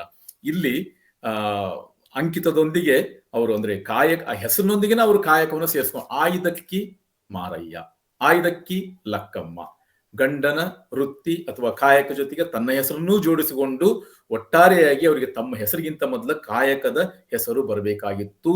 ಶರಣರು ಕೇವಲ ಹೆಸರಿನ ಜೊತೆ ಕಾಯಕವನ್ನ ಸೇರಿಸ್ತಿಲ್ಲ, ಅಂಕಿತದೊಂದಿಗೂ ಕಾಯಕವನ್ನ ಸೇರಿಸ್ಕೊಳ್ತಿದ್ರು. ಮಾದಾರ ಚೆನ್ನಯ್ಯ ಅಂತಕ್ಕಂಥ ಹಿರಿಯ ಶ್ರೇಷ್ಠ ವಚನಕಾರನ ಹೆಸರನ್ನು ತಾವೆಲ್ಲ ಕೇಳಿರ್ತೀರಿ. ಮಾದಾರ ಚೆನ್ನಯ್ಯನ ಅಂಕಿತವನ್ನ ಕೇಳಿದ್ರೆ ತಮಗ ಅಥವಾ ತಾವು ಕೇಳಿರ್ತೀರಿ, ಆಶ್ಚರ್ಯ ಆಗ್ತತಿ. ಚೆನ್ನೈ ಹೇಳ್ತಾನ, ಅವನು ಅಂಕಿತವನ್ನು ಇಟ್ಕೊಂಡಿದ್ದಾನ. ಕೈಯುಳಿಗತ್ತಿ ಅಡಿಗುಂಟ ಕಡಿಯಾಗಬೇಡ, ಅರಿ ನಿಜಾತ್ಮವ ರಾಮರಾಮನ. ಇದ್ರ ಮ್ಯಾಲ ಒಂದು ದೊಡ್ಡ PhD ಮಾಡಬೇಕು. ಒಂದು ಸಾಲಿನ ಅಂಕಿತ ನಾಮ, ಕೈಯುಳಿ ಕತ್ತಿ ಅಡಿಗುಂಟ ಕಡಿಯಾಗಬೇಡ, ಅರಿ ನಿಜಾತ್ಮವ ರಾಮರಾಮನ. ಕಾಯಕ ಪರಿಭಾಷೆ ಒಳಗಡೆ ನೀವೆಲ್ಲ ಚಮ್ಮಾರನ ಮನೆಗೆ ಹೋದ್ರೆ ಅಥವಾ ನಾವು ಚಾಬ್ಲರ್ ಮನೆಗೆ ಹೋದ್ರೆ ಅಲ್ಲಿ ನಿಮ್ಗೆಲ್ಲ ಗೊತ್ತಾಗುತ್ತೆ. ಚಾಬ್ಲರ್ ಮನೆಗೆ ಹೋದ್ರೆ ಏನಂತ ಹೇಳಿದ್ರೆ, ಚರ್ಮವನ್ನ ಹದ ಮಾಡಿದ ಮೇಲೆ ಒಂದು ರೆಂಪಿಗೆ ಅಂತ ಇರ್ತೈತೆ. ಆ ರೆಂಪಿಗೆಯಿಂದ ಮಸದು ಕತ್ತರಿಸೋದು ಅದೆಲ್ಲ ನೀವೆಲ್ಲ ನೋಡಿದ್ರಿ. ಅದು ಅವನ ಕೈ ಚಳಕ, ಅದು ಅವನಿಗೆ ಮಾತ್ರ ಸಿದ್ಧಿಸಿದಂತ ಒಂದು ಕುಶಲಗಾರಿಕೆ. ಅದ್ರ ಕೆಳಗಡೆ ಒಂದು ಅಡಿಗೂಟ ಅಂತ ಇರ್ತತಿ. ಅಡಿಯಲ್ಲಿ ಇರ್ತಕ್ಕಂಥ ಗೂಟ ಅಂತ ಹೇಳ್ಬೋದು. ಅದಕ್ಕೆ ನೀ ಅಡಿ ಆಗಬೇಡ. ಕಾಯಕದ ಬಗ್ಗೆನೂ ಮಾತಾಡ್ತಾರ ಶರಣರು, ಮತ್ತೆ ಜೀವನ ಮೌಲ್ಯದ ಬಗ್ಗೆನೂ ಮಾತಾಡ್ತಾರ. ಹಿಂಗ ಕಾಯಕ ಅದರ ಹೆಸರು ಮತ್ತು ಅವರ ಅಂಕಿತ ನಾಮಗಳ ಇವು ಜೊತೆಗೆ ಕೂಡ ಅವರು ವಚನದಲ್ಲಿ ತಮ್ಮ ತಮ್ಮ ಕಾಯಕ ಪರಿಭಾಷೆಗಳು ಮಾತಾಡಿಕೊಂಡು ಅದರ ಮಹತ್ವವನ್ನ ಹೇಳ್ತಾರಲ್ಲ, ಅದು ಶರಣರ ಒಂದು ಹೆಚ್ಚುಗಾರಿಕೆ ಅಂತಂದು ನಾನು ತಿಳ್ಕೊಂಡಿದ್ದೀನಿ. ಇದಕ್ಕೆ ಲಕ್ಕಮ್ಮ ಇಲ್ಲಿ ಏನ್ ಹೇಳಕ್ ಪ್ರಯತ್ನ ಮಾಡ್ತಾಳೆ ಅಂತ ಹೇಳಿದ್ರೆ, ಕಾಯಕ ನಿಷ್ಠೆ ಹೇಳೋದ್ರ ಜೊತೆಗೆ ಆ ಅಮರೇಶ್ವರ ಲಿಂಗಕ್ಕೂ ಕೂಡ ದುಡಿದು ತಂದ ಅಕ್ಕಿನ ಬೇಕು ಅನ್ನುವಂಥದ್ದು ಒಂದು ವಿಚಾರ. ಮತ್ತೊಂದು, ಕಾಯಕ ಅಂತ ಹೇಳಿದ್ರೆ ಎಲ್ಲ ವಚನಗಳಲ್ಲಿ ಎಲ್ಲ ಶರಣೆಯರ ಮಾತಿನಲ್ಲಿ ಕಾಯಕ ಅಂತಕ್ಕಂಥ ಶಬ್ದ ಬರ್ಬೇಕಂತನೇ ಇಲ್ಲ. ಅವರು ಸಂಗ್ರಹ ಪ್ರವೃತ್ತಿಯನ್ನು ವಿರೋಧಿಸಿದ್ರೆ ಅದು ಕಾಯಕ ನಿಷ್ಠೆ, ದುಡಿದು ತಿನ್ಬೇಕಂತ ಹೇಳಿದ್ರೆ ಅದು ಕಾಯಕ ನಿಷ್ಠೆ, ಮೊದಲು ಲಿಂಗ ಪೂಜೆಗಿಂತ ಮೊದಲು ಕೆಲಸ ಮಾಡ್ಬೇಕಂತ ಹೇಳಿದ್ರೆ ಅದು ಕೂಡ ಕಾಯಕ ನಿಷ್ಠೆ ಅಂತ ಲಕ್ಕಮ್ಮ ಮತ್ತೊಂದ್ ಕಡೆ ಹೇಳ್ತಾಳ. ಬಹಳ ಪ್ರಸಿದ್ಧವಾದಂತಹ ವಚನ, ಸಂಗ್ರಹ ಪ್ರವೃತ್ತಿಯನ್ನ ವಿರೋಧಿಸಿ ಮನುಷ್ಯ ಅಳವಡಿಸಿಕೊಳ್ಳಬೇಕಾದಂತ ತತ್ವ ಎಂಥದ್ದನ್ನಂತಲ್ಲಿ ಲಕ್ಕಮ್ಮ ಹೇಳುವಂತ ಒಂದು ವಚನ ಏನಂತ ಹೇಳಿದ್ರೆ, ಆಸೆ ಎಂಬುದು ಅರಸಿಂಗಲ್ಲದೆ ಶಿವಭಕ್ತರಿಗುಂಟೆ ಅಯ್ಯ, ರೋಷವೆಂಬುದು ಯಮದೂತರಿಗಲ್ಲದೆ ಅಜಾತರಿಗುಂಟೆ ಅಯ್ಯ, ಈ ಸಕ್ಕಿಯಾಸೆ ನಿಮಗೇಕೆ ಈಶ್ವರನೊಪ್ಪ, ಮಾರಯ್ಯ ಪ್ರಿಯ ಅಮರೇಶ್ವರ ಲಿಂಗಕ್ಕೆ ದೂರ ಮಾರಯ್ಯ. ಬಸವಣ್ಣ ಇವರ ಕಾಯಕ ನಿಷ್ಠೆಯನ್ನ ಪರೀಕ್ಷೆ ಮಾಡೋದಕ್ಕೆ, ಇವರ ಮನಸ್ಥಿತಿಯನ್ನ ಪರೀಕ್ಷೆ ಮಾಡೋದಕ್ಕೆ ಒಂದು ದಿವಸ ಅಂಗಳದೊಳಗಡೆ, ಮಹಾಮನಿ ಅಂಗಳದೊಳಗಡೆ ಹೆಚ್ಚು ಅಕ್ಕಿಯನ್ನ ಹಾಕಿದ್ದ. ಮಾರಯ್ಯ ಖುಷಿಯಿಂದ ಅದನ್ನ ಸಂಗ್ರಹ ಮಾಡ್ಕೊಂಡ್ ಬಂದ. ಗಂಡ ಹೆಚ್ಚು ಸಂಪಾದನೆ ಮಾಡ್ಕೊಂಡು ಬಂದಂತ ಸಂದರ್ಭದೊಳಗಡೆ ಖುಷಿಯಾಗೋ ಬದಲು, ಖುಷಿ ಪಡೋ ಬದಲು ಅವನ ಕಾಯಕ ನಿಷ್ಠ ಹೆಂಡತಿ ಹೇಳೋದೇನಂತ ಹೇಳಿದ್ರ, ಈ ಸಕ್ಕಿ ಆಸೆ ನಿಮಗೇಕೆ ಈಶ್ವರನೊಪ್ಪ. ಇದು ಬಸವಣ್ಣ ನಮ್ಮ ಕಾಯಕ ನಿಷ್ಠೆಯನ್ನ, ನಮ್ಮ ದಾಸೋಹ ಪ್ರವೃತ್ತಿಯನ್ನ ಪರೀಕ್ಷೆ ಮಾಡೋದಕ್ಕೆ ಮಾಡಿದಂತ ಒಂದು ಜಾಲ. ಇದಕ್ಕೆ ನಾವು ಏನಾಗಬಾರ್ದು, ನಾವು ಈಡಾಗಬಾರ್ದು. ಅದಕ್ಕೆ ಹೆಚ್ಚು ಅಕ್ಕಿಯನ್ನ ನೀನು ಅಲ್ಲಿ ತಂದು ಅಲ್ಲಿ ಎಲ್ಲಿತ್ತಲ್ಲಿ ಸುರಿದು ನಮ್ಗೆ ಎಷ್ಟು ದುಡಿಮೆ ಐತಿ, ನಮ್ಮ ದುಡಿಮೆಗೆ ಎಷ್ಟು ದಕ್ಕಬೇಕಲ್ಲ ಅಷ್ಟನ್ನು ಮಾತ್ರ ನೀನು ತೆಗೆದುಕೊಂಡು ಬರ್ಬೇಕನ್ನುವಂತ ಒಂದು ಏನು ದಿಟ್ಟತನದ ಮಾತನ್ನ ಹೇಳಿಲ್ಲಲ್ಲ, ಇದು ಕಾಯಕ ಪ್ರವೃತ್ತಿಯ ಪರಾಕಾಷ್ಠೆ ಅಂತಂದು ನಾನು ಅನ್ಕೊಂಡನಿ. ಮತ್ತೊಂದು ಅಂಶವನ್ನು ಇಲ್ಲಿ ನಾವು ಗಮನಿಸಬೇಕು. ಇಲ್ಲಿ ಒಂದು ವಿಶೇಷವಾದಂತ ದಾಂಪತ್ಯ ಧರ್ಮ ಐತಿ. ಗಂಡನ ದುಡಿಮೆಯಲ್ಲಿ ಕೈ ಜೋಡಿಸೋದು, ಸಹಕಾರವನ್ನು ಕೊಡೋದು, ಅವನ ದುಡಿಮೆ ಸತ್ಯಶುದ್ಧ ಚಿತ್ತಶುದ್ಧ ರೀತಿಯಲ್ಲಿ ಇರ್ಬೇಕನ್ನೋದನ್ನ ತಾನೊಂದು ನಿರೀಕ್ಷೆಯನ್ನ ಮಾಡೋದು, ಅಥವಾ ಅದನ್ನ ಒಂದು ಯಾವಾಗಲೂ ಪರೀಕ್ಷೆಗೆ ಒಡ್ಡುವಂತದ್ದು ಒಂದು ಸಂಗತಿ, ತಪ್ಪಿದಲ್ಲಿ ತಿದ್ದುವಂತ ಒಂದು ಮನಸ್ಥಿತಿ, ಇದೆಲ್ಲವನ್ನು ನೋಡಿದ್ರೆ ಸತಿಪತಿಯೊಳಗಂದಾದ ಭಕ್ತಿ ಹಿತವಾಗಿಪ್ಪದು ಶಿವಂಗೆ ಅನ್ನುವಂತ ಮಾತು ಇಲ್ಲೇ ನೆನಪಾಗ್ತತಿ. ಇಲ್ಲಿ ಕಾಯಕದ ಜೊತೆಗೆ, ಆ ಒಂದು ಕಾಯಕ ಧರ್ಮದ ಜೊತೆಗೆ ದಾಂಪತ್ಯ ಧರ್ಮವನ್ನೂ ಕೂಡ ಈ ದಂಪತಿಗಳು ಸಾಧಿಸಿದ್ರಿಂದ, ಅದನ್ನ ಅವರು ಅನುಸರಿಸ್ಕೊಂಡು ಬಂದಿದ್ರಿಂದ ಇವರನ್ನ ನಾನು ಕಾಯಕ ವೀರ ದಂಪತಿಗಳು ಅಥವಾ ಕಾಯಕ ವೀರ ಶರಣ ದಂಪತಿಗಳು ಅಂತಂದು ಹೇಳೋದಕ್ಕೆ ಆಗ್ಲೇ ಪ್ರಯತ್ನವನ್ನ ಮಾಡಿದೆ. ಮತ್ತೊಂದ್ ಕಡೆ ಹೇಳ್ತಾಳ, ಆಯ್ದೆಹೆನೆಂಬ ಕಾಯಕವ ಅರಿಕೆ ಹಿಂಗಿತೆ, ನಾ ಮಾಡೇನೆಂಬ ತವಕ ಹಿಂಗಿತೆ, ಉಭಯದ ಕೈಕೂಲಿಯಾಗಿ ಮಾರಯ್ಯ ಪ್ರಿಯ ಅಮರೇಶ್ವರ ಲಿಂಗಕ್ಕೆ ಅಲಸಿಕೆಯಾಯಿತು. ಕಾಯಕವನ್ನ ಮಾಡ್ಬೇಕಂತಂದು ಲಕ್ಕಮ್ಮ ಹೇಳಿದ್ಲು, ಅದು ಸತ್ಯಶುದ್ಧ ಕಾಯಕ ಇರಬೇಕಂತಂದು ಹೇಳಿದ್ಲು. ಶರಣರು ಎಷ್ಟು ಆಳಕ್ಕೆ ಹೋಗಿ ಯೋಚನೆ ಮಾಡ್ತಿದ್ರು, ಅವರ ಮನಸ್ಥಿತಿ ಎಷ್ಟು ಜಾಗೃತವಾಗಿತ್ತಂತ ಹೇಳಿದ್ರೆ, ಆ ಎರಡು ಸಂಗತಿಗಳನ್ನು ಹೇಳಿದ್ಮೇಲೆ ಲಕ್ಕಮ್ಮ ಅಲ್ಲಿಗೆ ನಿಲ್ಲಿಲ್ಲ. ಮಾಡಿದೇನೆ ಎಂಬುದು ಮನಸ್ನಾಗ ಹೊಳಿಬಾರದು, ನಾ ಮಾಡಿದೆ ಅಂತಕ್ಕಂಥ ಅಹಂಕಾರ ಇರಬಾರ್ದು. ಆಯ್ದಿಹನೆಂಬ ಕಾಯಕದ ಅರಿಕೆ ಹಿಂಗಿತೆ, ನಾ ಮಾಡಿಯನೆಂಬ ತವಕ ಹಿಂಗಿತೆ, ಉಭಯದ ಕೈಕೂಲಿಯಾಗಿ. ಇದೊಂದು ರೀತಿಯ ಅಂತ ಕೈಕೂಲಿ ಕೆಲಸ, ನಾವೆಲ್ಲ ಚಾಕ್ರಿ ಮಾಡಕತ್ತೇವಪ್ಪ, ಆ ಮಾಡದೆ ಅನ್ನುವಂತ ಭಾವನೆನ ಒಂದು ಶರಣ ಧರ್ಮಕ್ಕೆ ವಿರೋಧವಾದದ್ದು, ಕಾಯಕ ಧರ್ಮಕ್ಕೆ ವಿರೋಧವಾದದ್ದು ಅನ್ನುವಂತ ವಿಚಾರದಿಂದ ಆಕಿ ಅಲ್ಲಿ ಕೂಡ ಗಂಡನನ್ನ ಎಚ್ಚರಿಸುವಂತ ಕೆಲಸ ಮಾಡ್ತಾಳ. ಅಂತದ್ದೇನಾದ್ರೂ ಮನಸ್ಥಿತಿ ಇದ್ರ ಅದು ಅಮರೇಶ್ವರ ಲಿಂಗಿಗೆ ಅಲಸಿಕೆಯಾಯಿತು. ಅಲಸಿಕೆಯಾಯ್ತು ಅಂತೇಳಿ ಅವಗೂ ಆಯಾಸ ಆಗಿ ಹೋಗ್ತತಿ, ಅವನು ಉದಾಸೀನ ಭಾವವನ್ನು ತೊಳೆದು ಬಿಡ್ತಾನ. ನಮ್ಮ ದೇವರು ನಮ್ಮ ಆರಾಧ್ಯ ದೈವ, ಅದಕ್ಕೆ ಗರ್ವದಿಂದ ಮಾಡುವ ಭಕ್ತಿ ದ್ರವ್ಯದ ಕೇಡು ಅನ್ನುವಂತ ಒಂದು ಮಾತನ್ನು ಕೂಡ ಅಲ್ಲಿ ಸೇರಿಸ್ತಾಳ. ಅದ್ರ ಜೊತೆಗೆ ಮತ್ತೆ ಪ್ರಶ್ನೆ ಮಾಡ್ತಾಳ, ಮನಶುದ್ಧವಿಲ್ಲದಂಗೆ ದ್ರವ್ಯದ ಬಡತನವಲ್ಲದೆ ಚಿತ್ತಶುದ್ಧದಲ್ಲಿ ಕಾಯಕವ ಮಾಡುವಲ್ಲಿ ಸದ್ಭಕ್ತಂಗೆ ಎತ್ತ ನೋಡಿದಡತ್ತ ಲಕ್ಷ್ಮಿ ತಾನಾಗಿಪ್ಪಳು, ಮಾರಯ್ಯ ಪ್ರಿಯ ಅಮರೇಶ್ವರ ಲಿಂಗದ ಸೇವೆಯುಳ್ಳನ್ನಕ್ಕರ. ನನ್ನ ಮಾತು ಶುರುವಾದಾಗಿನಿಂದನೂ ನಾನು ಆಯ್ದಕ್ಕೆ ಲಕ್ಕಮ್ಮನ್ನ ವಚನಗಳನ್ನ ಮತ್ತೆ ಉಲ್ಲೇಖ ಮಾಡಾಕತ್ತೇನೆ ಅಂತ ಹೇಳಿದ್ರೆ ತಾವು ಅರ್ಥ ಮಾಡ್ಕೋಬೇಕು. ಕಾಯಕ ನಿಷ್ಠೆ ಲಕ್ಕಮ್ಮನಲ್ಲಿ ಎಷ್ಟು ಜಾಗೃತವಾಗಿತ್ತು, ಎಷ್ಟು ಆಳಕ್ಕಿಳಿದಿತ್ತು, ಮತ್ತು ಅವಳು ಅದನ್ನು ಪ್ರತಿಪಾದನೆ ಮಾಡುವಂತ ಪರಿಣಾಮಕಾರಿಯಾದ ರೀತಿಯನ್ನು ಕೂಡ ನಾವು ಇಲ್ಲಿ ಗಮನಿಸಬೇಕಾಗ್ತತಿ. ಅಲ್ಲಿ ಏನ್ ಹೇಳಕ್ ಪ್ರಯತ್ನ ಮಾಡ್ತಾಳ ಅಂತ ಹೇಳಿದ್ರ, ಮನಶುದ್ಧವಿಲ್ಲದವಂಗೆ ದ್ರವ್ಯದ ಬಡತನವಲ್ಲದೆ ಚಿತ್ತಶುದ್ಧ ಕಾಯಕ ಮಾಡುವಲ್ಲಿ ಸದ್ಭಕ್ತಂಗೆ ಎತ್ತ ನೋಡಿದರ್ಥ ಲಕ್ಷ್ಮಿ ತಾನಾಗಿಪ್ಪಳು. ಈ ಕೊರತೆ ಅನ್ನೋದು ಏನೈತಲ್ಲ, ಮನುಷ್ಯನಿಗಿರ್ತಕ್ಕಂತ ಕೊರತೆ ಅಥವಾ ಅವನಲ್ಲಿ ಇರ್ತಕ್ಕಂತ ಅತೃಪ್ತಿ, ಅಸಮಾಧಾನ, ಕೊರತೆ ಇದು ಹೊರಗಿನ ಲೋಕಕ್ಕೆ ಸಂಬಂಧಿಸಿದ್ದು ಅಲ್ಲ, ಅವನ ಮಾನಸಿಕ ಸ್ಥಿತಿಗೆ ಸಂಬಂಧಿಸಿದ್ದು. ಹೊರಗೆ ಎಷ್ಟಿದ್ರೂ ಕೂಡ ಅವನ ಮನಸ್ಸಿನೊಳಗಡೆಯಿಂದ ಅತೃಪ್ತಿ ಇತ್ತಂತ ಹೇಳಿದ್ರೆ, ಅವನು ದುರಾಶೆಯ ವ್ಯಕ್ತಿ ಆಗಿದ್ದಂತ ಹೇಳಿದ್ರೆ ಅವನಿಗೆ ಸಫಿಶಿಯಂಟ್ ಅನ್ನೋದು ಯಾವುದೂ ಇರೋದಿಲ್ಲ, ಅವನಿಗೆ ತೃಪ್ತಿ ಅನ್ನೋದು ಎಂದೂ ಇರೋದಿಲ್ಲ. ಆ ಒಂದು ದೃಷ್ಟಿಯಿಂದ ನೋಡಿದ್ರೆ ಇಲ್ಲಿ ಸದ್ಭಕ್ತಂಗೆ ಎತ್ತ ನೋಡಿದಡತ್ತ ಲಕ್ಷ್ಮೀ ಒಂದು ಸಂತೃಪ್ತವಾದಂತ ಮನಸ್ಥಿತಿ ಅಂತ ಹೇಳಿದ್ರೆ, ಒಂದು ನಿಶ್ಚಲವಾದಂತ ಮನಸ್ಥಿತಿ ಅಂತ ಹೇಳಿದ್ರೆ, ನಿರ್ಲಿಪ್ತವಾದಂತ ಭಾವ ಮನುಷ್ಯನಿಗೆ ಇತ್ತಂತ ಹೇಳಿದ್ರೆ ಅವನ ಮನೆ ತುಂಬಾ ಲಕ್ಷ್ಮಿ ವ್ಯಾಪಿಸ್ಕೊಂಡ್ಬಿಡ್ತಾಳ ಅನ್ನುವಂತ ಮಾತನ್ನ ಹೇಳ್ತಾರೆ. ಯಾವ ಲಕ್ಷ್ಮಿ ಬಗ್ಗೆ ಐದಕ್ಕೆ ಲಕ್ಕಮ್ಮ ಹೇಳಾಕತ್ತಾಳ? ಲಕ್ಷ್ಮಿ ಅಂತ ಹೇಳಿ ಸಾಮಾನ್ಯವಾಗಿ ನಾವು ದೀಪಾವಳಿ ಹಬ್ಬದೊಳಗಡೆ ಲಕ್ಷ್ಮಿ, ಸರಸ್ವತಿ, ಗಣಪತಿ ಎಲ್ಲಾ ಪೂಜಾ ಮಾಡ್ತೀವಿ. ಲಕ್ಷ್ಮಿಯನ್ನ ಪೂಜೆ ಮಾಡ್ತಕ್ಕಂಥದ್ದು, ಲಕ್ಷ್ಮಿಯನ್ನ ಮನುಷ್ಯ ಆರಾಧಿಸ್ತಕ್ಕಂತ ಹಿನ್ನೆಲೆ ಏನಂತ ಹೇಳಿದ್ರ, ಸಂಪತ್ತು ನಮಗ ಬರಲಿ, ಲಕ್ಷ್ಮಿ ಅವ್ರ ಮನೆಯೊಳಗಡೆ ನೀವು ಕೇಳಿದ್ರೆ ಗ್ರಾಮ್ಯ ಭಾಷೆ ಹೇಳ್ತಾರ, ಬಹಳ ಶ್ರೀಮಂತರಿದ್ರ. ಇಲ್ಲಿ ಲಕ್ಕಮ್ಮ ಆ ಲಕ್ಷ್ಮಿ ಬಗ್ಗೆ ಹೇಳಾಕತ್ತಿಲ್ಲ. ಲಕ್ಕಮ್ಮ ಹೇಳಂತದ್ ಏನ್ ವಿಷಯ ಅಂತ ಹೇಳಿದ್ರ, ಮನಸ್ಸಿನ ಸಂತೃಪ್ತಿಯ ಶ್ರೀಮಂತಿಕೆ. ಆ ಸಂತೃಪ್ತಿಯ ಶ್ರೀಮಂತಿಕೆ ಏನಿತ್ತಲ್ಲ, ಅಂತ ಒಂದು ಸಂತೃಪ್ತಿ ಯಾವ ಕಾಲಕ್ಕೂ ಅದು ಪ್ರಾಪ್ತ ಆಗ್ತತಿ. ಯಾವಾಗ ಅಂತ ಹೇಳಿದ್ರೆ, ಚಿತ್ತ ಶುದ್ಧದಲ್ಲಿ ಕಾಯಕ ಮಾಡುವಂತ ವ್ಯಕ್ತಿಯ ಮನೆಯೊಳಗೆ ಎನ್ನುವಂತ ಮಾತನ್ನ ಹೇಳ್ತಾಳ.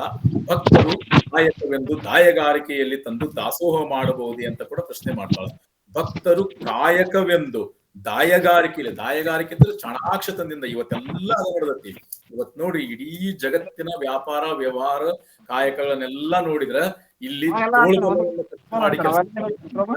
ತಲೆಯನ್ನ ಖರ್ಚು ಮಾಡಿ, ತಲೆ ಒಳಗಡೆ ಒಂದು ಬುದ್ಧಿದ್ದು ಕೈಯಾಗ ಒಂದು ಮೊಬೈಲ್ ಇದ್ದು ಬಿಡುತ್ತಂತ ಹೇಳಿದ್ರ ತಲೆಯನ್ನ ಓಡಿಸಿ ಹಣವನ್ನ ಸಂಗ್ರಹ ಮಾಡುವಂತ, ಶ್ರೀಮಂತಿಕೆಯನ್ನ ಗಳಿಸುವಂತ ಬೇಕಾದಷ್ಟು ದಾರಿಗಳು ನಮಗೆಲ್ಲ ಇರೋದನ್ನ ನೋಡ್ತಾ ಇದ್ದೀರಿ. ಅಂತ ಕಾಯಕದ ಬಗ್ಗೆ ಹೇಳಾಕತ್ತಿಲ್ಲ ಶರಣರು.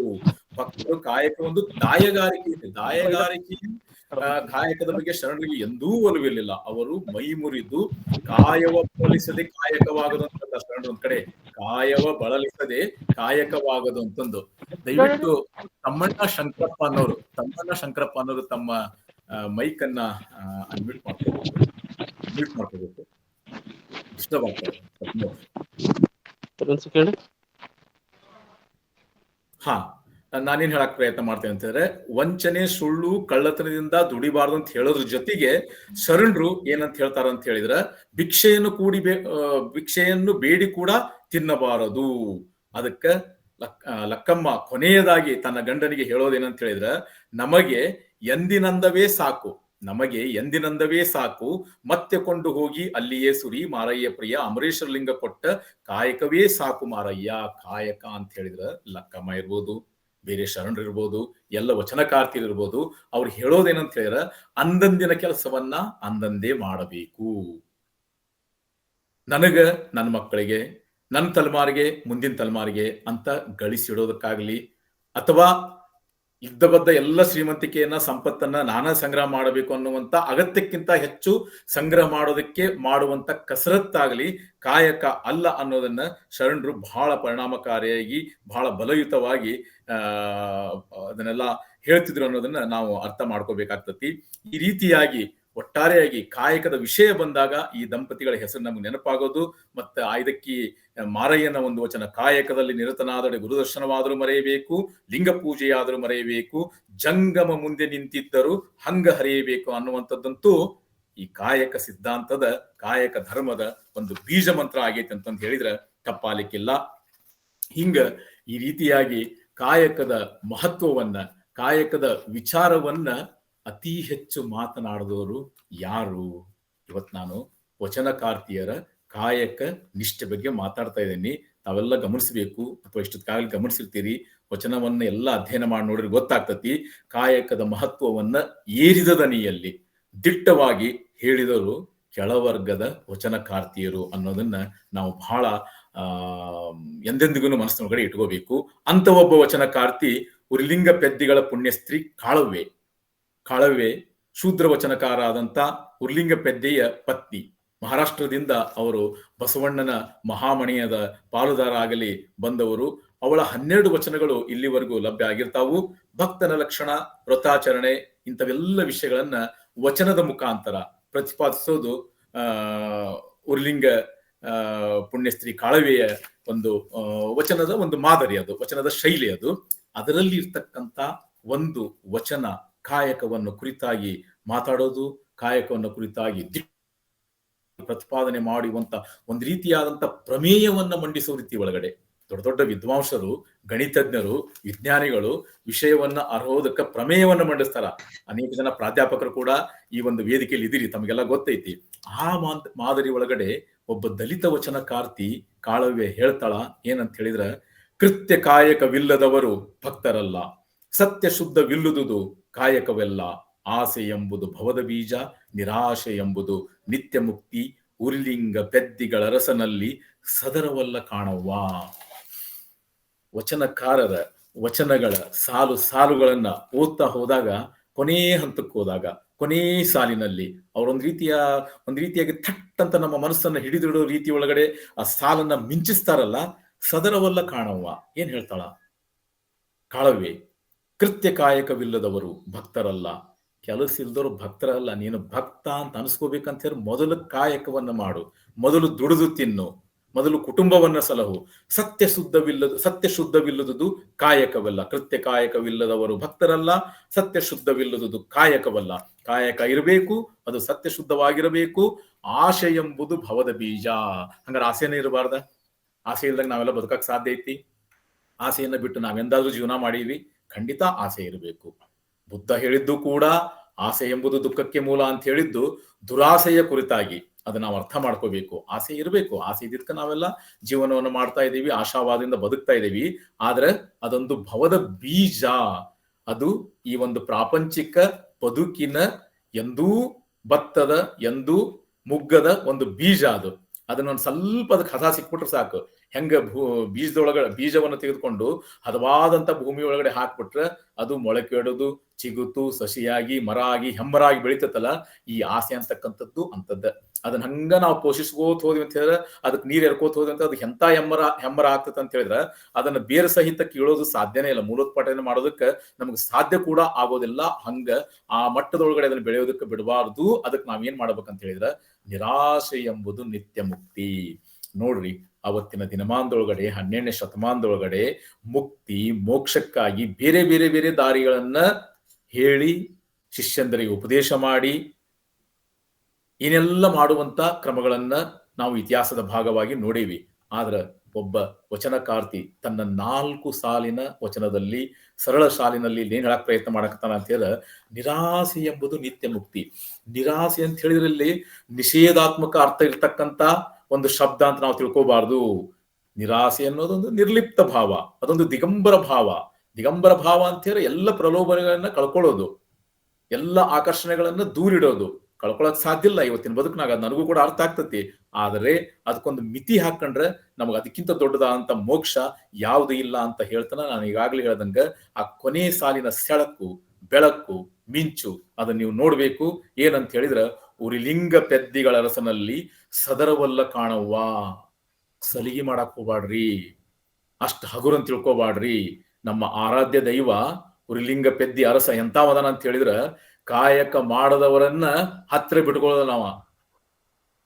ಅವನ ಜೊತೆಗೆ ಸಲಿಗೆಯಿಂದ ನೀವ್ ಬರಾಕ್ ಹೋಗ್ಬಾಡ್ರಿ. ಕಾಯಕ ಮಾಡಿಬೇಕಿದ್ರೆ ಬರ್ರಿ, ನಿಮ್ಗಲ್ಲಿ ಪ್ರವೇಶ ಐತಿ, ನಿಮ್ಗ ಅವನ್ ದಾರಿ ತೋರಿಸ್ತಾನ ಅನ್ನುವಂತ ಮಾತನ್ನ ಒಬ್ಬ ವಚನಕಾರ್ತಿ ಏನ್ ಹೇಳ್ತಾಳಲ್ಲ, ಇದು ಆ ಕಾಲದ ಬಹಳ ಮಹತ್ವದ ಸಂಗತಿ ಅಂತ ಅನ್ಕೊಂಡನಿ. ಇಂಥ ಕಾಯಕದ ಸಿದ್ಧಾಂತವನ್ನ, ಕಾಯಕದ ಮಹತ್ವವನ್ನ ಹೇಳುವ ರೀತಿ ಒಳಗಡೆ, ಆಮೇಲೆ ಕರ್ಮ ಸಿದ್ಧಾಂತವನ್ನು ನಿರಾಕರಿಸುವಂತ ಕ್ರಾಂತಿಯ ಕಿಡಿಗಳೇನದಾವಲ್ಲ, ಇದು ಬಹಳಷ್ಟು ವಿಶೇಷವಾದಂತ ಒಂದು ಸಂಗತಿ. ಅದಕ್ಕ 850 ವರ್ಷಗಳ ಹಿಂದಿನ ವಚನಗಳು ನಮಗಷ್ಟು ತಾಜಾ ಕಾಣಕತ್ತಾವ. ನೀವು ನೋಡ್ರಿ, ಇಲ್ಲಿವರೆಗೂ ನಾನು ಉಲ್ಲೇಖ ಮಾಡಿದಂತ ಎಲ್ಲ ವಚನಗಳನ್ನು ಇವತ್ತಿನ ಬದುಕಿಗೆ ಅನ್ವಯ ಮಾಡಿ ನೋಡ್ರಿ. ಒಂದಾದ್ರೂ ಅಪ್ರಸ್ತುತ ಅಂತ ಅನಿಸ್ತತೆ, ಒಂದಾದ್ರೂ ಔಟ್ ಆಫ್ ಕಾಂಟೆಸ್ಟ್ ಅಂತ ಅನಿಸ್ತತೆ. ಇನ್ನೂ ಹೆಚ್ಚು ಪ್ರಸ್ತುತ ಆಗಕತ್ತಾವು. ಹೆಚ್ಚು ಪ್ರಸ್ತುತ ಆಗಕತ್ತಾವ ಅಂತ ಹೇಳಿದ್ರೆ ಹೆಚ್ಚು ನಾವು ಅಡ್ಡದಾರಿ ಒಳಗಡೆ ಹೊಂಟೇವಂತ ಅರ್ಥ.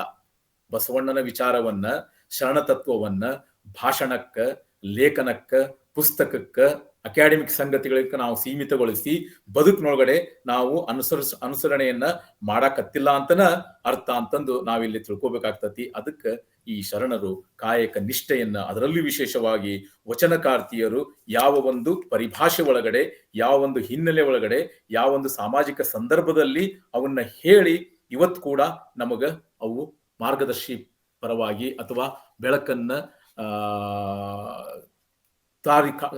ಕಾಣಿಸುವಂತ, ತೋರಿಸುವಂತ ಕೈದಿವಿಗೆ ಆಗಿ ಅವನ ಮುಂದೆ ಇದಾವನ್ನೋದನ್ನ ನಾವು ಇಲ್ಲಿ ಗಮನಿಸಬೇಕಾಗ್ತತಿ. ಇಲ್ಲಿ ವಚನಕಾರ್ತಿ ಕಾಳವೆ ಏನ್ ಹೇಳಕ್ ಪ್ರಯತ್ನ ಮಾಡ್ತಾಳ ಅಂತ ಹೇಳಿ ಆ ಒಂದು ವಚನ ಈಗಾಗಲೇ ನಾನು ಹೇಳಿದಂತ ವಚನದಲ್ಲಿ ದುಡಿಯುವನೊಬ್ಬ, ಪೂಜಿಸುವನೊಬ್ಬ, ತಿನ್ನುವನೊಬ್ಬ ಅನ್ನುವಂತ ಒಂದು ಸ್ಟ್ರಾಟಿಫಿಕೇಶನ್ ಏನಿತ್ತಲ್ಲ, ಈ ವಿಭಾಗೀಕರಣ ಏನಿತ್ತಲ್ಲ, ಅದರ ಒಂದು ವಿರುದ್ಧವಾಗಿ ಅದನ್ನು ನಿರಾಕರಿಸಿ ಅವಳು ಮಾತಾಡ್ತಾಳ ಅನ್ನುವಂತ ಸಂಗತಿಯನ್ನ ನಾವಿಲ್ಲಿ ನಾನಿಲ್ಲಿ ಹಂಚ್ಕೊಳ್ಳೋದಕ್ಕೆ ಪ್ರಯತ್ನವನ್ನ ಮಾಡಾಕತ್ತನಿ. ಒಟ್ಟಾರೆಯಾಗಿ ಭಕ್ತನಾದವನು ಭಕ್ತ ಅಂತ ಅನಿಸ್ಕೋಬೇಕಂತ ಹೇಳಿದ್ರೆ, ಅವ ಭಕ್ತ ಅಂತ ಅನಿಸ್ಕೋಬೇಕಂತ ಹೇಳಿದ್ರೆ ದೇಹವನ್ನ ದಂಡಿಸಿ ದುಡಿಯುವಂತ ಪ್ರಾಮಾಣಿಕತೆಯನ್ನ ಮೊದಲು ಅವನು ಅಳವಡಿಸ್ಕೋಬೇಕು. ಒಟ್ಟು ಇಲ್ಲಿ ಕಾಯಕದ ಬಗ್ಗೆ, ಅದರ ಮಹತಿ ಬಗ್ಗೆ ಹೇಳ್ತಾನ ಕಾಯಕವನ್ನು ಗೌರವದಿಂದ ಕಾಣಬೇಕು ಮತ್ತು ಎಲ್ಲ ಕಾಯಕವನ್ನು ಗೌರವದಿಂದ ಕಾಣಬೇಕು ಅನ್ನುವಂತ ಸಿದ್ಧಾಂತ ಏನೈತಲ್ಲ, ಅದು ಬಹಳ ಮುಖ್ಯವಾದಂತ ಸಂಗತಿ. ಮತ್ತು ಇವತ್ತಿನ ಅರ್ಥಶಾಸ್ತ್ರದ ಸಿದ್ಧಾಂತಗಳು, ಇವತ್ತಿನ ಎಕನಾಮಿಕ್ಸ್ ಥಿಯರಿಗಳೇನದಾವಲ್ಲ, ಅದನ್ನು ಕೂಡ ಒಂದ್ ರೀತಿಯಾಗಿ ಮುಖಾಮುಖಿ ಆಗ್ತಕ್ಕಂಥ ವಿಚಾರ ಇಲ್ಲದಾವು. ಈ ರೀತಿಯಾಗಿ ಅವಳ ವಚನವನ್ನ ನಾನು ನೋಡ್ತಾ ಹೋದಂಗ ನನ್ಗೆ ತಕ್ಷಣ ಏನೇನಪ್ಪಾ ಅಂತ ಹೇಳಿದ್ರ, ಮಹಾತ್ಮ ಗಾಂಧೀಜಿಯವರು ಒಂದ್ ಕಡೆ ಹೇಳ್ತಾರ, ಏನಂತ ಹೇಳಿದ್ರ ಅಲ್ಲಿ ಹೇಳ್ತಾಳಲ್ಲ ಅವಳು, ಆಶೆ ಎಂಬುದು ಭವದ ಬೀಜ, ನಿರಾಶೆ ಎಂಬುದು ನಿತ್ಯ ಮುಕ್ತಿ ಅಂತಂದು. ಆವಾಗ ನನ್ಗೆ ಏನ್ ನೆನಪಾತ ಅಂತ ಹೇಳಿದ್ರ, ಗಾಂಧೀಜಿಯವರು ಹೇಳೋದೇನಂತ ಹೇಳಿದ್ರ, ಈ ಭೂಮಿಗೆ ಮನುಷ್ಯನ ಆಸೆಯನ್ನು ತೀರಿಸುವಂತ ಶಕ್ತಿ ಖಂಡಿತ ಇದೆ. ಈ ಭೂಮಿ, ಈ ಪ್ರಕೃತಿ, ಈ ನಿಸರ್ಗಕ್ಕೆ ಮನುಷ್ಯನ ಆಸೆಯನ್ನ ತೀರಿಸುವಂತ ಶಕ್ತಿ ಇದೆ, ಆದರೆ ದುರಾಸೆಯನ್ನಲ್ಲ. ಇಂಥ ಎಲ್ಲ ಸಂಗತಿಗಳನ್ನ ವಚನಕಾರರು, ನಿರಕ್ಷರ ಕುಕ್ಷಿಗಳು, ಅಕ್ಷರ ಜ್ಞಾನ ಇಲ್ಲದವರು, ಶಾಲೆ ಕಾಲೇಜಿಗೆ ಹೋಗದೇ ಇರೋರು, ಕೇವಲ ಅನುಭವ ಮಂಟಪದ ವಿಚಾರ ವಿಮರ್ಶೆಯಿಂದ, ಬಸವಣ್ಣನ ಮುಖಂಡತ್ವದ ಒಂದು ಪ್ರಭಾವದಿಂದ ಇಂಥ ಒಂದು ಪ್ರಭಾವಳಿನ ಸೃಷ್ಟಿಸುವಂತ ಮಾತನ್ನ ಹೇಳೋದಕ್ಕೆ ಸಾಧ್ಯ ಆತಲ್ಲ. ಅದು ಬಹಳ ಆ ಕಾಲದ ಹೆಚ್ಚುಗಾರಿಕೆ ಅಂತ ನಾನು ಅನ್ಕೊಂಡನಿ. ಈ ಕಾಯಕ ಸಿದ್ಧಾಂತಕ್ಕೆ ಯಾಕೆ ಕಾಯಕ ಸಿದ್ಧಾಂತವನ್ನು ನಾವು ಇಷ್ಟು ಎತ್ತಿ ಹಿಡಿದು ಮಾತಾಡಬೇಕಾಗೈತಿ, ಅಥವಾ ವಚನಕಾರ್ತಿಯರು ತಮ್ಮ ಒಂದು ನಡೆನುಡಿಯಲ್ಲಿ ಅಳವಡಿಸ್ಕೊಂಡ್ರು ಅಂತ ಹೇಳಿದ್ರೆ, ಆ ಒಂದು ಸಿದ್ಧಾಂತಕ್ಕೆ ಕಾಯ ಮತ್ತು ಕಾಮನೆಗಳ ನಡುವೆ ಸಮತೋಲನವನ್ನ ಕಾಪಾಡುವಂತ ಶಕ್ತಿ ಐತಿ. ಏನ್ರಪ್ಪ ಹಿಂಗಂದ್ರ ಇದು ಹೆಂಗ ಅರ್ಥ ಆಗ್ಬೇಕು? ಇವತ್ತಿನ ಕಾಯಕಗಳನ್ನ ನೋಡ್ರಿ, ಇವತ್ತಿನ ಕೆಲಸವನ್ನ ನೋಡ್ರಿ. ಬಹಳ ಮೈ ಮುರಿದು ದುಡಿದು ತಿನ್ನೋರು, ಬಹಳ ಕಷ್ಟಪಟ್ಟು ಕೆಲಸ ಮಾಡೋರು ಗಳಿಕೆ ಎಷ್ಟೈತಿ? ಬರೇ ತಲೆ ಖರ್ಚು ಮಾಡಿ, ಬರೇ ಒಂದು ನೆಟ್ವರ್ಕ್, ಬರೇ ಒಂದು ಮೊಬೈಲ್, ಬರೇ ಒಂದು ಆಪ್, ಬರೇ ಒಂದು ಸಾಫ್ಟ್ವೇರ್ ಇಟ್ಕೊಂಡು ಅಲ್ಲಿ ಗಳಿಕೆ ಆಗ್ತಕ್ಕಂಥ ಸಂಗತಿನ ನೋಡ್ರಿ. ಅದು ಕಾಯ ಮತ್ತು ಕಾಮನೆಗಳ ನಡುವಿನ ಸಮತೋಲನ ಅಲ್ಲ. ಅದು ಮನಸ್ಸು ಮತ್ತು ದೇಹದ ನಡುವಿನ ಸಮತೋಲನ ಅಲ್ಲ. ಲಕ್ಷ ಗಂಟ್ಲೆ ಪಗಾರ ಕೊಟ್ಟರು, ವರ್ಕ್ ಫ್ರಮ್ ಹೋಮ್ ಸ್ಟಾರ್ಟ್ ಆದ್ರೂ ಮತ್ತು ಆ ಒಂದು ವರ್ಗಕ್ಕೆ, ಆ ಒಂದು ವಲಯಕ್ಕೆ ಯಾಕೆ ತೃಪ್ತಿ ಇಲ್ಲ, ಯಾಕೆ ಸಮಾಧಾನ ಇಲ್ಲ, ಯಾಕೆ ಅಂದ್ರೆ ಎಲ್ಲರೂ ಮಾಡ್ತಾ ಇಲ್ಲ, ಯಾಕೆ ಅವರು ಅಷ್ಟೆಲ್ಲ ಕೈ ತುಂಬಾ ಸಂಬಳ ತಗೊಂಡ್ರು ಕೂಡ ಅಷ್ಟು ಏರ್ ಕಂಡೀಷನ್ ವ್ಯವಸ್ಥೆಯಲ್ಲಿ ಇರ್ತಕ್ಕಂಥ ಕೆಲಸಗಳು, ನೆರಳಲ್ಲಿ ಇರ್ತಕ್ಕಂಥ ಕೆಲಸಗಳು, ವೈಟ್ ಕಾಲರ್ ಜಾಬ್ ಅಂತ ಹೇಳ್ತೀವಿ, ಅಷ್ಟು ಸಫಿಸ್ಟಿಕೇಟೆಡ್ ಆದಂತಹ ಪರಿಸರಗಳು ಇಟ್ಕೊಂಡು ಕೆಲಸ ಮಾಡಿದ್ರು ಕೂಡ ಅವ್ರಿಗೆ ಯಾಕೆ ತೃಪ್ತಿ ಇಲ್ಲ, ಯಾಕೆ ಸಮಾಧಾನ ಇಲ್ಲ, ಯಾಕೆ ಅವರು ಇರ್ತಕ್ಕಂಥ ಲಕ್ಷ ಲಕ್ಷ ಸಂಬಳ ಇರ್ತಕ್ಕಂಥ ಕೆಲಸವನ್ನ ಬಿಟ್ಟು ಹಳ್ಳಿಗೆ ಬರೋದು, ಹೊಲಕ್ಕೆ ಬರೋದು, ಜಮೀನು ಮಾಡೋದು. ನಾನು ಅನೇಕ ಜನರು ನೋಡಿದಕ್ಕನ್ನ ಮಾತಾಡ್ತಾ ಇದ್ದೇನೆ. ನಾನು ಇವೆಲ್ಲ ವಾಸ್ತವಿಕ ಸಂಗತಿಗಳನ್ನ ಕೂಡ ನಾನು ನಿಮ್ ಜೊತೆ ಅವುಗಳನ್ನ ಮಾತ್ರ ನಿಮ್ ಜೊತೆ ಹಂಚ್ಕೊಳ್ಳೋ ಪ್ರಯತ್ನ ಮಾಡಕತ್ತೇನೆ. ಯಾಕೆ ಮಾಡಕತ್ತಾರ ಅಂತ ಹೇಳಿದ್ರೆ, ಅವು ಕಾಯಕ ಸಿದ್ಧಾಂತದಿಂದ ಡೆವಿಯೇಟ್ ಆದಂತಹ ಸಂಗತಿಗಳು, ಕಾಯಕ ಸಿದ್ಧಾಂತಕ್ಕೆ ಹೊರಗಾದಂತಹ ಸಂಗತಿಗಳು. ಅಲ್ಲಿ ದೇಹ ಮತ್ತು ಮನಸ್ಸಿನ ನಡುವೆ ಸಮತೋಲನ ತಪ್ಪೇತಿ ಅನ್ನೋದನ್ನ ನಾವು ಅರ್ಥ ಮಾಡ್ಕೋಬೇಕು. ಕಾಳವೆ ಹೇಳ್ತಾಳ ಮತ್ತೊಂದ್ ಕಡೆ, ಉಂಡೊಡೆಯರಲ್ಲಿ ಕೊಂಬ ಪ್ರಸಾದ ಕಾರಿದ ಕೂಳು, ಉಂಡೊಡೆಯರಲ್ಲಿ ಕೊಂಬ ಪ್ರಸಾದ ಕಾರಿದ ಕೂಳು, ಸಣ್ಣವರಲ್ಲಿ ಕೊಂಬ ಪ್ರಸಾದ ಸಂತೆಯ ಸೂಳೆಯ ಎಂಜಲು, ಅಳಿಯನಲ್ಲಿ ಕೊಂಬ ಪ್ರಸಾದ ಅಮೇಧ್ಯ, ಮಕ್ಕಳಲ್ಲಿ ಕೊಂಬ ಪ್ರಸಾದ ಗೋಮಾಂಸ, ತಮ್ಮನಲ್ಲಿ ಕೊಂಬ ಪ್ರಸಾದ ಸಿಂಗಿ, ನಂಟರಲ್ಲಿ ಕೊಂಬ ಪ್ರಸಾದ ನರಮಾಂಸ, ವಂದಿಸಿ ನಿಂದಿಸಿ ಕೊಂಬ ಪ್ರಸಾದವ ಉರ್ಲಿಂಗ ಪೆದ್ದಿಗಳ ಅರಸನೊಲ್ಲನವಾ ಅಂತಂದು ಹೇಳ್ತಾರ. ಕಾಯಕ ನಿಷ್ಠೆಯನ್ನ ಹೇಳ್ಬೇಕಂತ ಹೇಳಿದ್ರ ವಚನಕಾರ್ತಿಯರ ಕಾಯಕ ಪ್ರೀತಿಯನ್ನು ಹುಡುಕ್ಬೇಕಂತ ಹೇಳಿದ್ರೆ ಅವರ ವಚನದಲ್ಲಿ ಕಾಯಕ ಅಂತಕ್ಕಂಥ ಶಬ್ದ ಬರ್ಲೇಬೇಕಂತ ತಿಳ್ಕೊಳ್ಳೋ ಅವಶ್ಯಕತೆ ಇಲ್ಲ.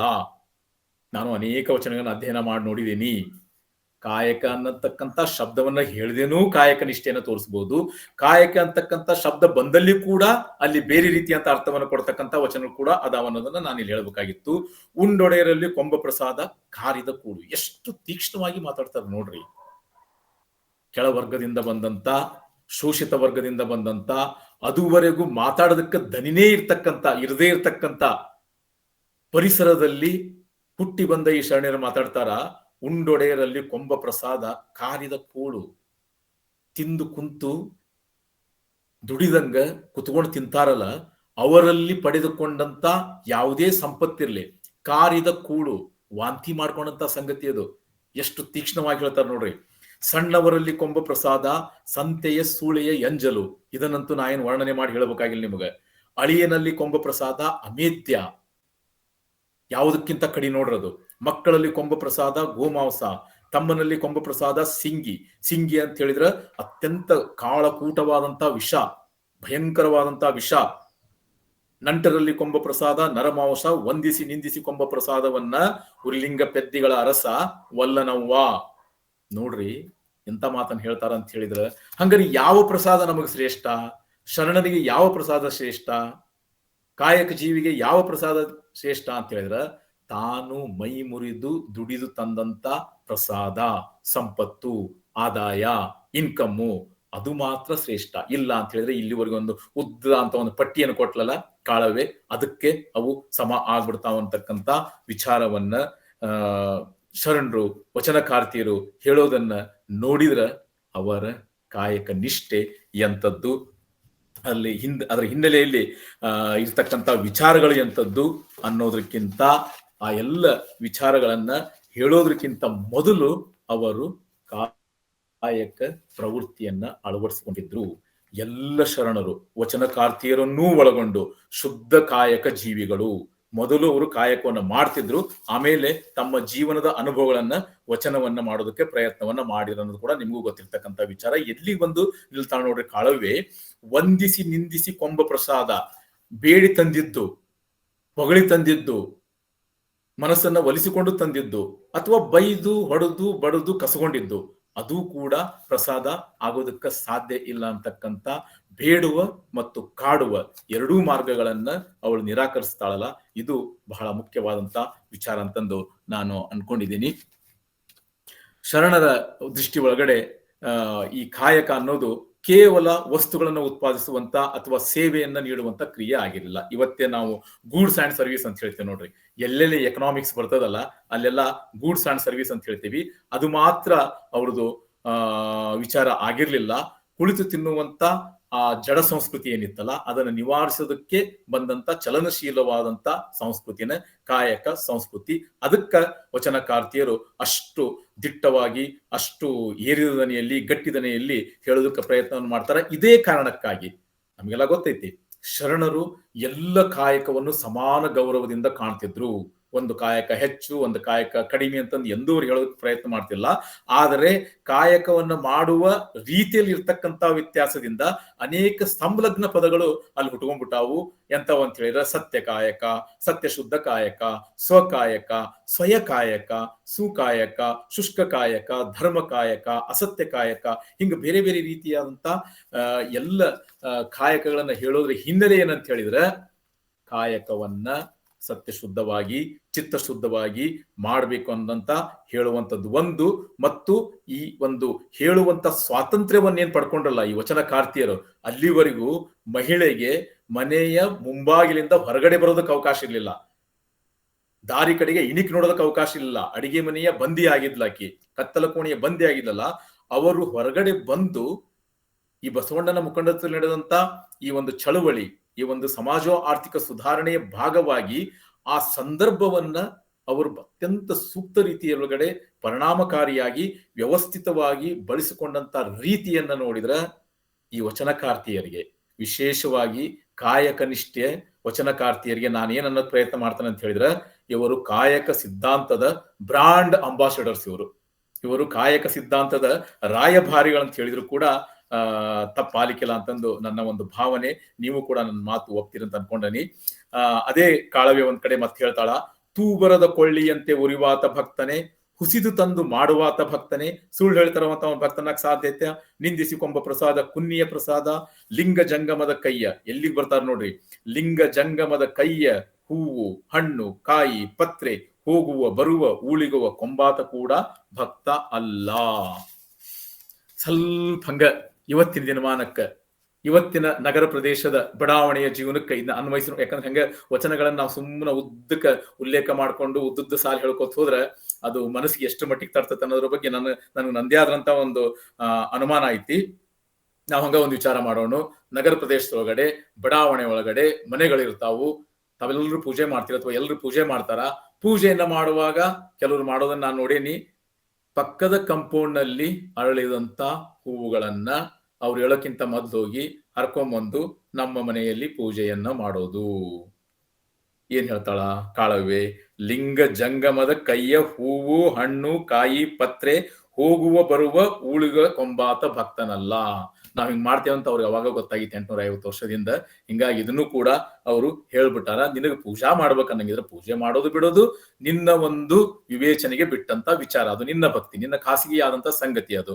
ಆದ್ರೆ ನೀನು ಪೂಜೆ ಮಾಡ್ಬೇಕಂತ ಹೇಳಿದ್ರೆ ನಿನ್ನ ಅಂಗಳದೊಳಗಡೆ ಗಿಡವನ್ನ ನೆಟ್ಟು ನೀರೆರೆದು ಪೋಷಿಸಿ ಬೆಳೆದು ಆಮೇಲೆ ಹೂ ತಗೊಂಬಂದ್ಬೇಕು ನೀ ಪೂಜಾ ಮಾಡು ಅಂತಕ್ಕಂಥ ಮಾತನ್ನು ಕೂಡ ಅವ್ರು ಹೇಳ್ಯಾರಲ್ಲ. ಇದು ಭಕ್ತನಾದವನು ಅಳವಡಿಸಿಕೊಳ್ಳಬೇಕಾದಂತ ಒಂದು ಕಾಯಕ ಪ್ರವೃತ್ತಿ ಮತ್ತು ಪ್ರಸಾದವನ್ನ ಸಂಪಾದಿಸಬೇಕಾದಂತ ಚಿತ್ತವೃತ್ತಿ ಅಂತಂದು ನಾನು ಇಲ್ಲಿ ಹೇಳೋದಕ್ಕೆ ಪ್ರಯತ್ನವನ್ನ ಮಾಡ್ತೇನೆ. ಅದೇ ರೀತಿಯಾಗಿ ನಾನು ಸುಮಾರು 45 ನಿಮಿಷ ಅಂತ ಅನ್ಕೊಂಡಿದ್ದೆ. ಇನ್ನೊಂದು 5 ರಿಂದ 10 ನಿಮಿಷ ನಾನು ಮಾತಾಡೋದು ಅಂತ ಅನ್ಕೊಂಡಿದ್ದೀನಿ. ಯಾಕಂದ್ರೆ 6:15ಕ್ಕೆ ನಾವು ಮಾತನ್ನ ಪ್ರಾರಂಭ ಮಾಡಿದ್ದೆ. ನಾನು ಇನ್ನೊಂದು 5 ರಿಂದ 10 ನಿಮಿಷದೊಳಗಡೆ ನನ್ನ ಮಾತನ್ನ ಮುಗಿಸುವ ಪ್ರಯತ್ನ ಮಾಡ್ತೇನೆ. ಆಮೇಲೆ ಸಂವಾದಕ್ಕೆ ಬಹುಶಃ ನಾವು ದಾರಿಯನ್ನು ಮಾಡ್ಕೊಡ್ಬೋದು ಅಂತ ಹೇಳ್ತೀನಿ. ಅಕ್ಕಮ್ಮನ ಹೆಸರನ್ನ ತಾವೆಲ್ಲ ಕೇಳಿದ್ರಿ. ಮತ್ತೊಬ್ಬ ಬಹಳ ಶ್ರೇಷ್ಠ ವಚನಕಾರ್ತಿ. ಹಂಗ್ ನೋಡಿದ್ರೆ ವಚನಗಳ ಸಂಖ್ಯೆಯ ಪ್ರಮಾಣದ ಒಂದು ದೃಷ್ಟಿಯಿಂದ ನೋಡಿದ್ರೆ ಅಕ್ಕ ಮಹಾದೇವಿಯ ನಂತರದ ಸ್ಥಾನ ಅಕ್ಕಮ್ಮಗನ ಐತಿ. ಯಾಕಂತ ಹೇಳಿದ್ರೆ 155 ವಚನಗಳನ್ನ ಶರಣೆ ಅಕ್ಕಮ್ಮ ರಚಿಸಿದ್ದನ್ನ ನಾವೆಲ್ಲ ನೋಡಿದೀವಿ. ಅವಳ ವಚನದ ಮುಖ್ಯವಾದಂತಹ ವಿಚಾರ ಏನಂತ ಹೇಳಿದ್ರೆ ವ್ರತಾಚರಣೆಗಳನ್ನ ಕುರಿತಾಗಿ ಮಾತನಾಡಬೇಕು.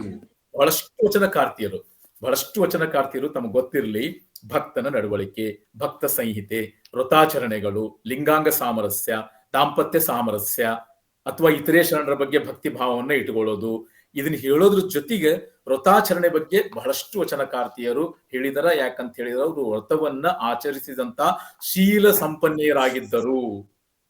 ಎಲ್ಲಿ ವಚನಕಾರರು ನಮಗೆ ಭಿನ್ನವಾಗಿ ನಿಲ್ತಾರ ಅಂತ ಹೇಳಿದ್ರೆ, ಶರಣರನ್ನ ನಾವು ಯಾಕೆ ವಿಶೇಷ ಸ್ಥಾನಮಾನವನ್ನು ಕೊಟ್ಟು ನೋಡ್ಬೇಕಂತ ಹೇಳಿದ್ರೆ ಅವರು ನುಡಿಗಿಂತ ಮೊದಲು ನಡೆಯನ್ನ ತೋರ್ಪಡಿಸಿದವರು. ಅವರಿಗೆ ನಡೆ ಬಹಳ ಮುಖ್ಯವಾಗಿತ್ತು.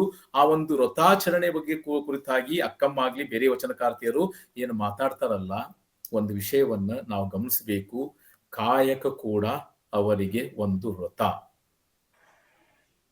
ಅವರು ವ್ರತಾಚರಣೆ ಬಗ್ಗೆ ಮಾತಾಡ್ತಾರ ಅಂತ ಹೇಳಿದ್ರೆ ಕಾಯಕವನ್ನ ಕುರಿತಾಗಿನ ಮಾತಾಡ್ತಾರ ಅನ್ನುವಂತ ಸಂಗತಿಯನ್ನ ನಾವು ಎಂದಿಗೂ ಮರಿಬಾರ್ದು.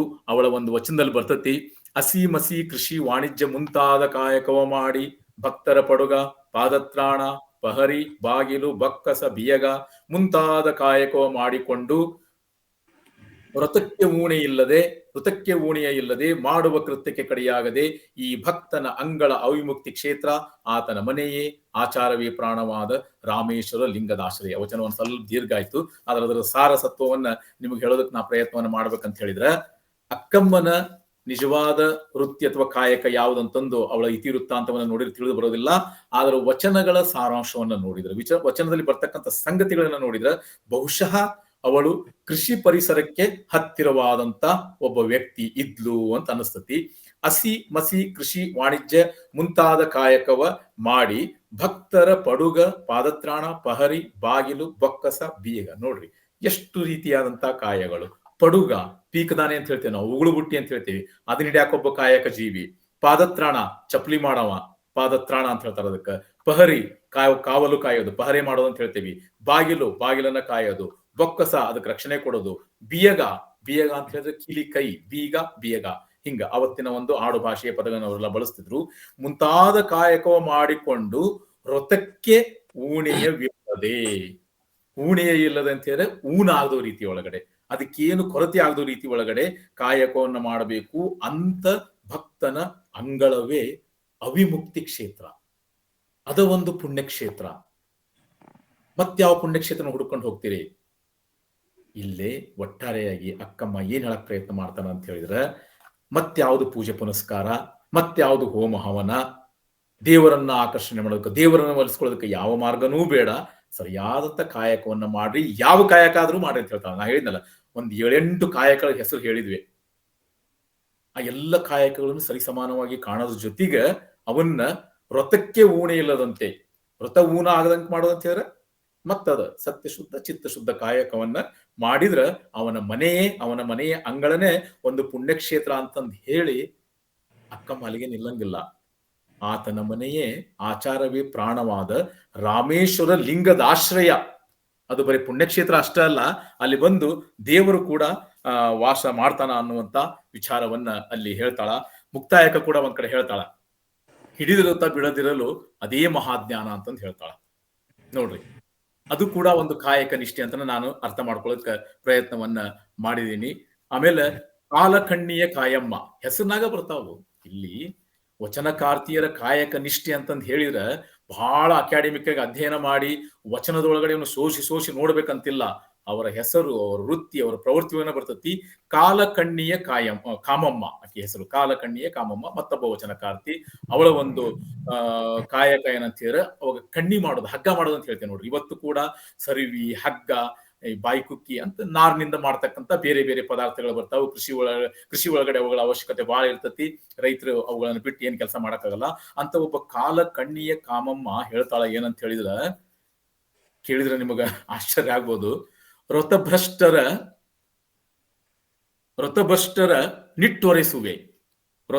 ನಿಟ್ಟೊರೆಸುವೆ, ಸುಟ್ಟು ತುರುತುರುನೆ ತೂರುವೆ ನಿರ್ಭೀತ ನಿಜಲಿಂಗದಲ್ಲಿ.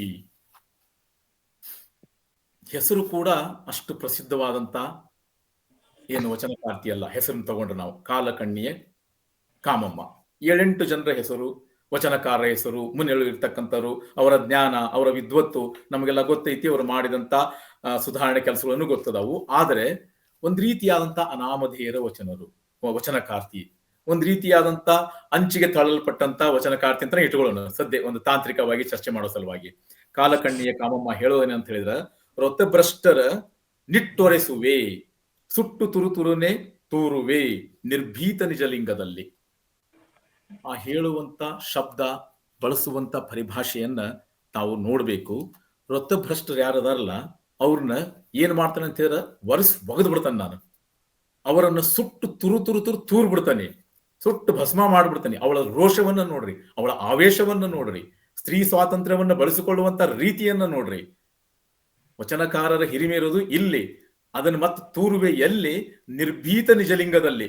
ಆ ವಚನಗಳ ಅಂಕಿತವನ್ನು ಇಟ್ಕೊಳ್ಳೋದ್ರೊಳಗನ ಅವರ ಒಂದು ದಿಟ್ಟತನ, ಅವರ ಸ್ವತಂತ್ರ ಮನೋವೃತ್ತಿ, ಅವರ ವ್ಯಕ್ತಿ ಸ್ವಾತಂತ್ರ್ಯ, ವಿಚಾರ ಸ್ವಾತಂತ್ರ್ಯ, ಅಭಿವ್ಯಕ್ತಿ ಸ್ವಾತಂತ್ರ್ಯ. ಬರೀ ಇದು ವ್ಯಕ್ತಿ ಸ್ವಾತಂತ್ರ್ಯಕ್ಕೆ ಸಂಬಂಧಪಟ್ಟಂತ ವಿಚಾರ ಅಲ್ಲ, ಅಭಿವ್ಯಕ್ತಿ ಸ್ವಾತಂತ್ರ್ಯಕ್ಕೆ ಸಂಬಂಧಪಟ್ಟಂತ ವಿಚಾರ.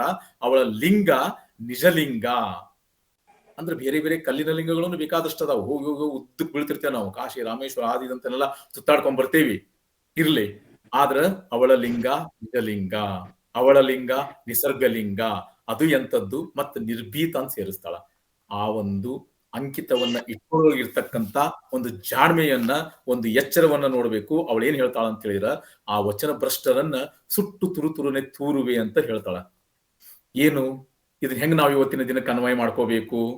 ದೇವರ ಹೆಸರಿನಲ್ಲಿ ವಚನವನ್ನೇ ತೆಗೆದುಕೊಂಡಂತ ಭ್ರಷ್ಟರು ನಮ್ಮ ನಡುವೆ ಇವತ್ತು ಅಸಂಖ್ಯ ಪ್ರಮಾಣದೊಳಗಡೆ ಇದಾರ. ದೇವರ ಹೆಸರುಗಳ ವಚನ ತಗೊಂತಲ್ಲ, ವಚನ ಸ್ವೀಕಾರವನ್ನು ನೀವೆಲ್ಲ ನೋಡಿದ್ರಿ. ಅವರ ಆ ಒಂದು ಭ್ರಷ್ಟತೆಯನ್ನ ನಾವು ಯಾವ ರೀತಿ ಹಂಗಾರೆ ಎದುರಿಸಬೇಕು, ಎಲ್ಲಿ ಒಯ್ದು ನಿಲ್ಲಿಸಬೇಕು, ಅಲ್ಲಿ ನಾವು ಅವರನ್ನ ಎದುರಿಸಿಕೊಳ್ಳಬೇಕಾದಂತ ಬಗೆ ಹೆಂಗನ್ನೋದನ್ನ ಕೂಡ ನಾವಿಲ್ಲಿ ನೋಡ್ಬೇಕಾಗ್ತತಿ. ಈ ರೀತಿಯಾಗಿ ವಚನಕಾರ್ತಿಯರು ಒಂದು ಕಾಯಕನಿಷ್ಠೆ, ಕಾಯಕದ ಒಂದು ರೀತಿ ಮತ್ತು ಅದನ್ನು ಹೇಳುವಂತ ರೀತಿ, ಆ ಎಲ್ಲ ರೀತಿಯನ್ನ ನೋಡಿದ್ರೆ, ಆ ಎಲ್ಲ ಅವರ ಒಂದು ಮಾರ್ಗವನ್ನು ನೋಡಿದ್ರೆ ಅವರು ಒಂದು ಬಹಳ ಒಂದು ವಿಶೇಷವಾದಂತ ಹಿನ್ನೆಲೆಯಿಂದ ಬಂದಿದ್ರು ಅನ್ನೋದು ಒಂದು. ಎರಡನೇದೇನಂತ ಹೇಳಿದ್ರೆ, ಸ್ವತಃ ಕಾಯಕ ಜೀವಿಗಳಾಗಿದ್ರು. ಬರೀ ಸಾಹಿತ್ಯವನ್ನ ಬರೆಯೋದು, ಬರೀ ಭಾಷಣವನ್ನ ಮಾಡೋದು, ಬರೀ ಅದನ್ನ ತೋರಿಕೆಗಾಗಿ ಹೇಳೋದಕ್ಕ ಹೊರಟ್ರು ಅಂತ ಹೇಳಿದ್ರೆ ಈ ರೀತಿಯಾದಂತ ಅಂತರಾಳದ ಮಾತುಗಳಾಗಲಿ, ದಿಟ್ಟವಾದಂತ ಮಾತುಗಳಾಗಲಿ ಬರೋದಕ್ಕ ಸಾಧ್ಯ ಇಲ್ಲ ಅನ್ನೋದನ್ನ ನಾವು ಅದನ್ನ ಅರ್ಥ ಮಾಡ್ಕೋಬೇಕಾಗ್ತತಿ. ಅದ ಅಕ್ಕಮ್ಮ ಮತ್ತೊಂದ್ ಕಡೆ ಹೇಳ್ತಾಳ, ತಾ ಮಾಡುವ ಕೃಷಿಯ ಮಾಡುವನ್ನಬರ ಮಾಡಿ ಕೃಷಿ ತೀರಿದ ಮೇಲೆ ಮತ್ತೆ ಗುರುದರ್ಶನ, ಲಿಂಗ ಪೂಜೆ, ಜಂಗಮ ಸೇವೆ. ಬಹಳ ಸ್ಪಷ್ಟವಾಗಿ, ಬಹಳ ಸರಳವಾಗಿ, ಮತ್ತ ನನ್ನದು ಯಾವುದೇ ಒಂದು ವಿವರಣೆ ಅವಶ್ಯಕತೆ ಇಲ್ದಂಗ ಅಕ್ಕಮ್ಮ ಇಲ್ಲಿ ಹೇಳ್ಬಿಟ್ಟಾಳ. ಏನ್ ಹೇಳ್ತಾಳ ಅಂತ ಹೇಳಿದ್ರೆ, ತಾ ಮಾಡುವ ಕೃಷಿಯ ಮಾಡುವನ್ನ ಬರ ಮಾಡಿ, ಬರ ಅಂತ ಬರ್ತದೆ. ಬರ ಅಂತ ಹೇಳಿದ್ರೆ ಇಂಥ ಬರುವು ನಮಗ್ ಸಿಗಂಗಿಲ್ಲ, ಹದ ಸಿಗಂಗಿಲ್ಲ ಅಂತ ಹೇಳ್ತೀವಿ. ಬಹುಶಾಕಿ ಕೃಷಿ ಪರಿಸರದ ವಚನಕಾರ್ತಿನೇ ಇರ್ಬೇಕಂತ ನನಗೂ ಕೂಡ ಅನಿಸ್ತತಿ. ಆ ಒಂದು ಹದ ಹೋಗಕ್ಕಿಂತ ಮೊದ್ಲು ನೀನ್ ಕೃಷಿ ಮಾಡು, ಒಕ್ಕಲ್ತನದ ಕೆಲಸ ಮಾಡು. ಕೃಷಿ ತೀರಿದ ಮೇಲೆ ಮತ್ತೆ ಗುರುದರ್ಶನ, ಲಿಂಗ ಪೂಜೆ, ಜಂಗಮ ಸೇವೆ ಅವೆಲ್ಲ ನಂತರ ಬರ್ತಾವು. ಜಂಗಮ ಮುಂದಿದ್ದರು ಹಂಗ ಹರಿಯಬೇಕಂತ ಐದಕ್ಕಿ ಮಾರಾಯಿ ಹೇಳಿದ್ನಲ್ಲ, ಅದೇ ಒಂದು ಪರಿಭಾಷೆಯಲ್ಲಿ, ಅದೇ ಧಾಟಿಯಲ್ಲಿ ಹೇಳುವಂತ ಒಂದು ವಿಚಾರ ಅವಳ ಬಾಯಿಂದ ಬರೋದನ್ನ ನೋಡಿದ್ರೆ ಈ ವಚನಕಾರ್ತಿಯರ ಕಾಯಕ ನಿಷ್ಠೆ ಏನಿತ್ತನ್ನೋದನ್ನ ನಾನು ಮತ್ತೆ ನಿಮಗೆ ಪ್ರತ್ಯೇಕವಾಗಿ ವಿವರಣೆ ಮಾಡಿ ಹೇಳಬೇಕಾಗಿಲ್ಲ ಅಂತ ನಾನು ಅನ್ಕೊಂಡೇನಿ. ಇನ್ನೂ 2-3 ಜನ ವಚನಕಾರ್ತಿಯರು ಅವರ ವಿಶೇಷವಾದಂತ ಮಾತುಗಳನ್ನ, ಅವರ ವಚನಗಳನ್ನ ನಾನು ಇಲ್ಲಿ ಸಂಗ್ರಹ ಮಾಡಿದ್ದೆ, ಹೇಳ್ಬೇಕಂತಿತ್ತು. ಆದ್ರೆ ಬಹುಶಃ ನನಗೆ ಕೊಟ್ಟಂತ ಸಮಯ ಮುಗಿತಾ ಬಂತಂತಂದು ನಾನು ಭಾವಿಸ್ಕೊಂತೀನಿ. ಬಾಚಿ ಕಾಯಕದ ಬಸವಯ್ಯಗಳ ಪುಣ್ಯಸ್ತ್ರೀ ಕಾಳವೆ ನೋಡ್ರಿ, ಗಂಡನ ಅದೇನಂತ ಹೇಳಿದ್ರೆ ಬಡಿಗಿ ವೃತ್ತಿ, ಅದನ್ನ ತನ್ನ ಹೆಸರು ಇಟ್ಕೊಂತಾಳ. ಬಾಚಿ ಕಾಯಕದ ಬಸವಯ್ಯಗಳ ಪುಣ್ಯಸ್ತ್ರೀ ಕಾಳವೆ, ಕಾಯಕ ತಪ್ಪಿದಡೆ ಸೈರಿಸಬಾರದು, ವ್ರತ ತಪ್ಪಲಂತೂ ಸೈರಿಸಲೇಬಾರದು, ಕರ್ಮಹರ ಕಾಳೇಶ್ವರ ಅಂತಂದು ಅವಳು ಹೇಳ್ತಾಳ. ಅವಳ ಮತ್ತೊಂದ್ ಕಡೆ ಹೇಳ್ತಾಳ, ಬಡಿಗಿ ವೃತ್ತಿಯ ಕಾಯಕವನ್ನ ಮಾಡ್ತಕ್ಕಂತ ಒಬ್ಬ ವಚನಕಾರ್ತಿ ಹೇಳ್ತಾಳ, ಕೈ ತಪ್ಪಿ ಕೆತ್ತಲು ಕಾಲಿಗೆ ಮೂಲ, ಮಾತು ತಪ್ಪಿ ನುಡಿಯಲು ಬಾಯಿಗೆ ಮೂಲ, ವ್ರತಹೀನನ ನೆರೆಯಲು ನರಕಕ್ಕೆ ಮೂಲ. ಬಹುಶಃ ಒಂದ್ ರೀತಿಯಾದಂತ ನಮ್ಮ ಏನಂತ ಹೇಳಿದ್ರೆ ಒಂದ್ ರೀತಿಯಾದ ಕಂಪನ ಶುರುವಾಗ್ಬೇಕು ನಮಗೆಲ್ಲ ಅಂತ ಮಾತನ್ನ ಹೇಳ್ತಾರ. ಆ ಬಡಿಗೆಯವರು ಬಡಿಗೆ ಕೆಲಸ ಮಾಡೋರು ಉಳಿಗಳು ಮತ್ತೆ ಕೆತ್ತುವಂತ ಸಾಮಗ್ರಿಗಳನ್ನು ಹಿಡ್ಕೊಂಡು ಕಟ್ಗಿ ಕೆತ್ತಿರ್ತಾರಲ್ಲ, ಕೈ ತಪ್ಪಿ ಕೆತ್ತಲು ಕಾಲಿಗೆ ಮೂಲ. ಮಾಡುವ ಕಾಯಕದೊಳಗಡೆ ಹೆಂಗ್ ಎಚ್ಚರಬೇಕಂತ ಹೇಳಿದ್ರೆ, ಆ ಕೆತ್ತರೊಳಗಡೆ ಒಂದ್ ಈಟ್ ನಿಮ್ ಕೈ ಜಾರ್ತು ತಪ್ಪಂತ ಹೇಳಿದ್ರೆ ಕಟಿಗಿಗೆ ಬೀಳಬೇಕಾದಂತ ಪೆಟ್ಟು ಕಾಲಿಗೆ ಬಂದು ಬೀಳ್ತದೆ ಅಂತ ಹೇಳ್ತಾರ. ಆ ಕಾಯಕದ ಒಂದು ಎಚ್ಚರವನ್ನು ಕೂಡ ಅಲ್ಲಿ ಹೇಳ್ತಾಳ. ಹಾದರ ಕಾಯಕದ ಮಾರಯ್ಯಗಳ ಪುಣ್ಯಸ್ತ್ರೀ ಗಂಗಮ್ಮ ಅಂತಕ್ಕಂಥ ವಚನಕಾರ್ತಿ ಕೂಡ ಹೇಳ್ತಾಳ, ಆವ ಕಾಯಕ ಮಾಡಿದಳು ಒಂದೇ ಕಾಯಕವಯ್ಯ, ಆವ ವ್ರತವಾದಳು ಒಂದೇ ಋತವಯ್ಯ, ಆಯಿ ತಪ್ಪಿದಡೆ ಸಾವಿಲ್ಲ, ವೃತ ತಪ್ಪಿದೆ ಕೂಡಲಿಲ್ಲ, ಕಾಕಪಿಕದಂತೆ ಕೂಡಲು ನಾಯಕ ನರಕ ಗುಹೆ ಗಂಗೇಶ್ವರ ಲಿಂಗದಲ್ಲಿ ಅಂತ ಹೇಳ್ತಾಳ. ಆವ ಕಾಯಕವ ಮಾಡಿದ್ರು ಒಂದೇ ಕಾಯಕವಯ್ಯ ಅಂತ ಹೇಳಿದ್ರೆ ಎಲ್ಲ ಕಾಯಕವನ್ನು ಸಮಾನವಾಗಿ ನೋಡ್ಬೇಕು.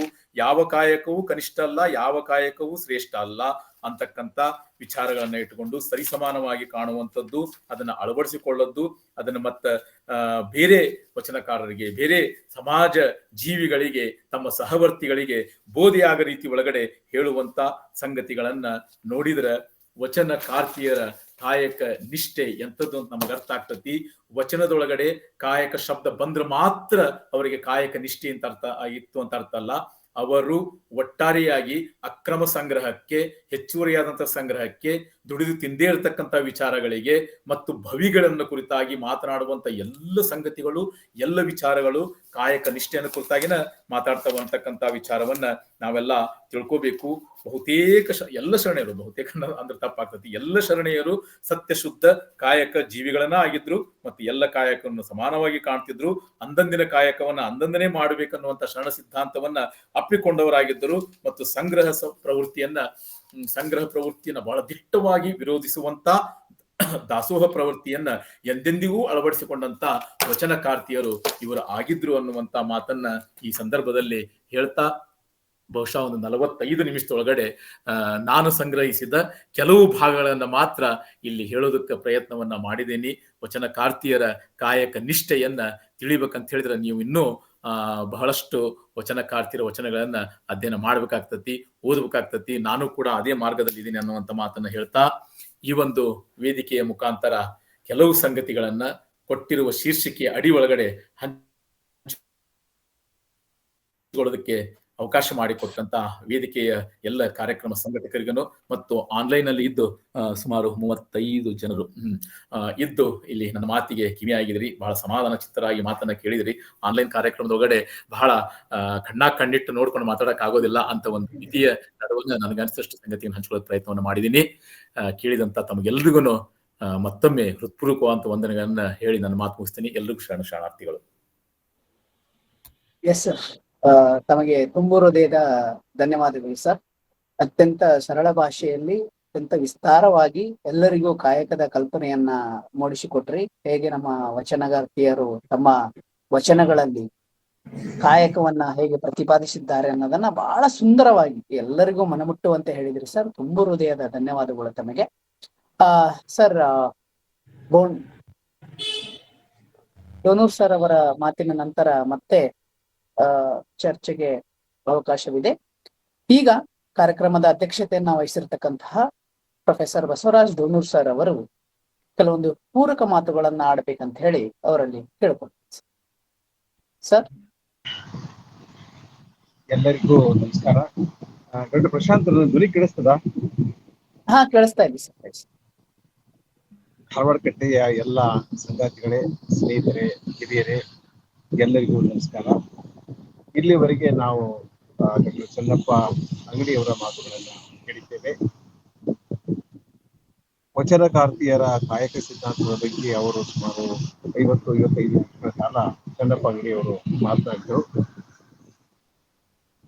ವಚನಕಾರ್ತಿಯರ ಕಾಯಕ ಸಿದ್ಧಾಂತದ ಸ್ವರೂಪ ಹೇಗಿತ್ತು, ಅವರ ಕಲ್ಪನೆ ಹೇಗಿತ್ತು, ಹೇಗೆ ಅವರು ಕಾಯಕಕ್ಕೆ ಹೆಚ್ಚಿನ ಮಹತ್ವವನ್ನು ನೀಡಿದರು, ಕಾಯಕದ ಮೂಲಕ ಹೇಗೆ ಅವರು ತಮ್ಮ ಆಧ್ಯಾತ್ಮಿಕ ಧಾರ್ಮಿಕ ವ್ಯಕ್ತಿತ್ವವನ್ನ ಕಟ್ಟಿಕೊಳ್ಳಲಿಕ್ಕೆ ಪ್ರಯತ್ನ ಮಾಡಿದ್ರು ಎಂಬ ವಿಷಯದ ಬಗ್ಗೆ ಚನ್ನಪ್ಪ ಅಂಗಡಿಯವರು ಮಾತನಾಡಿದರು. ಚನ್ನಪ್ಪ ಅಂಗಡಿಯವರ ವಿದ್ವತ್ತಿನ ಬಗ್ಗೆ, ಅವರ ವಚನ ನಿಷ್ಠೆಯ ಬಗ್ಗೆ, ಸಾಹಿತ್ಯ ನಿಷ್ಠೆಯ ಬಗ್ಗೆ ನನಗೆ ಬಹಳ ಹೆಮ್ಮೆ ಮತ್ತು ಅಭಿಮಾನವಿದೆ.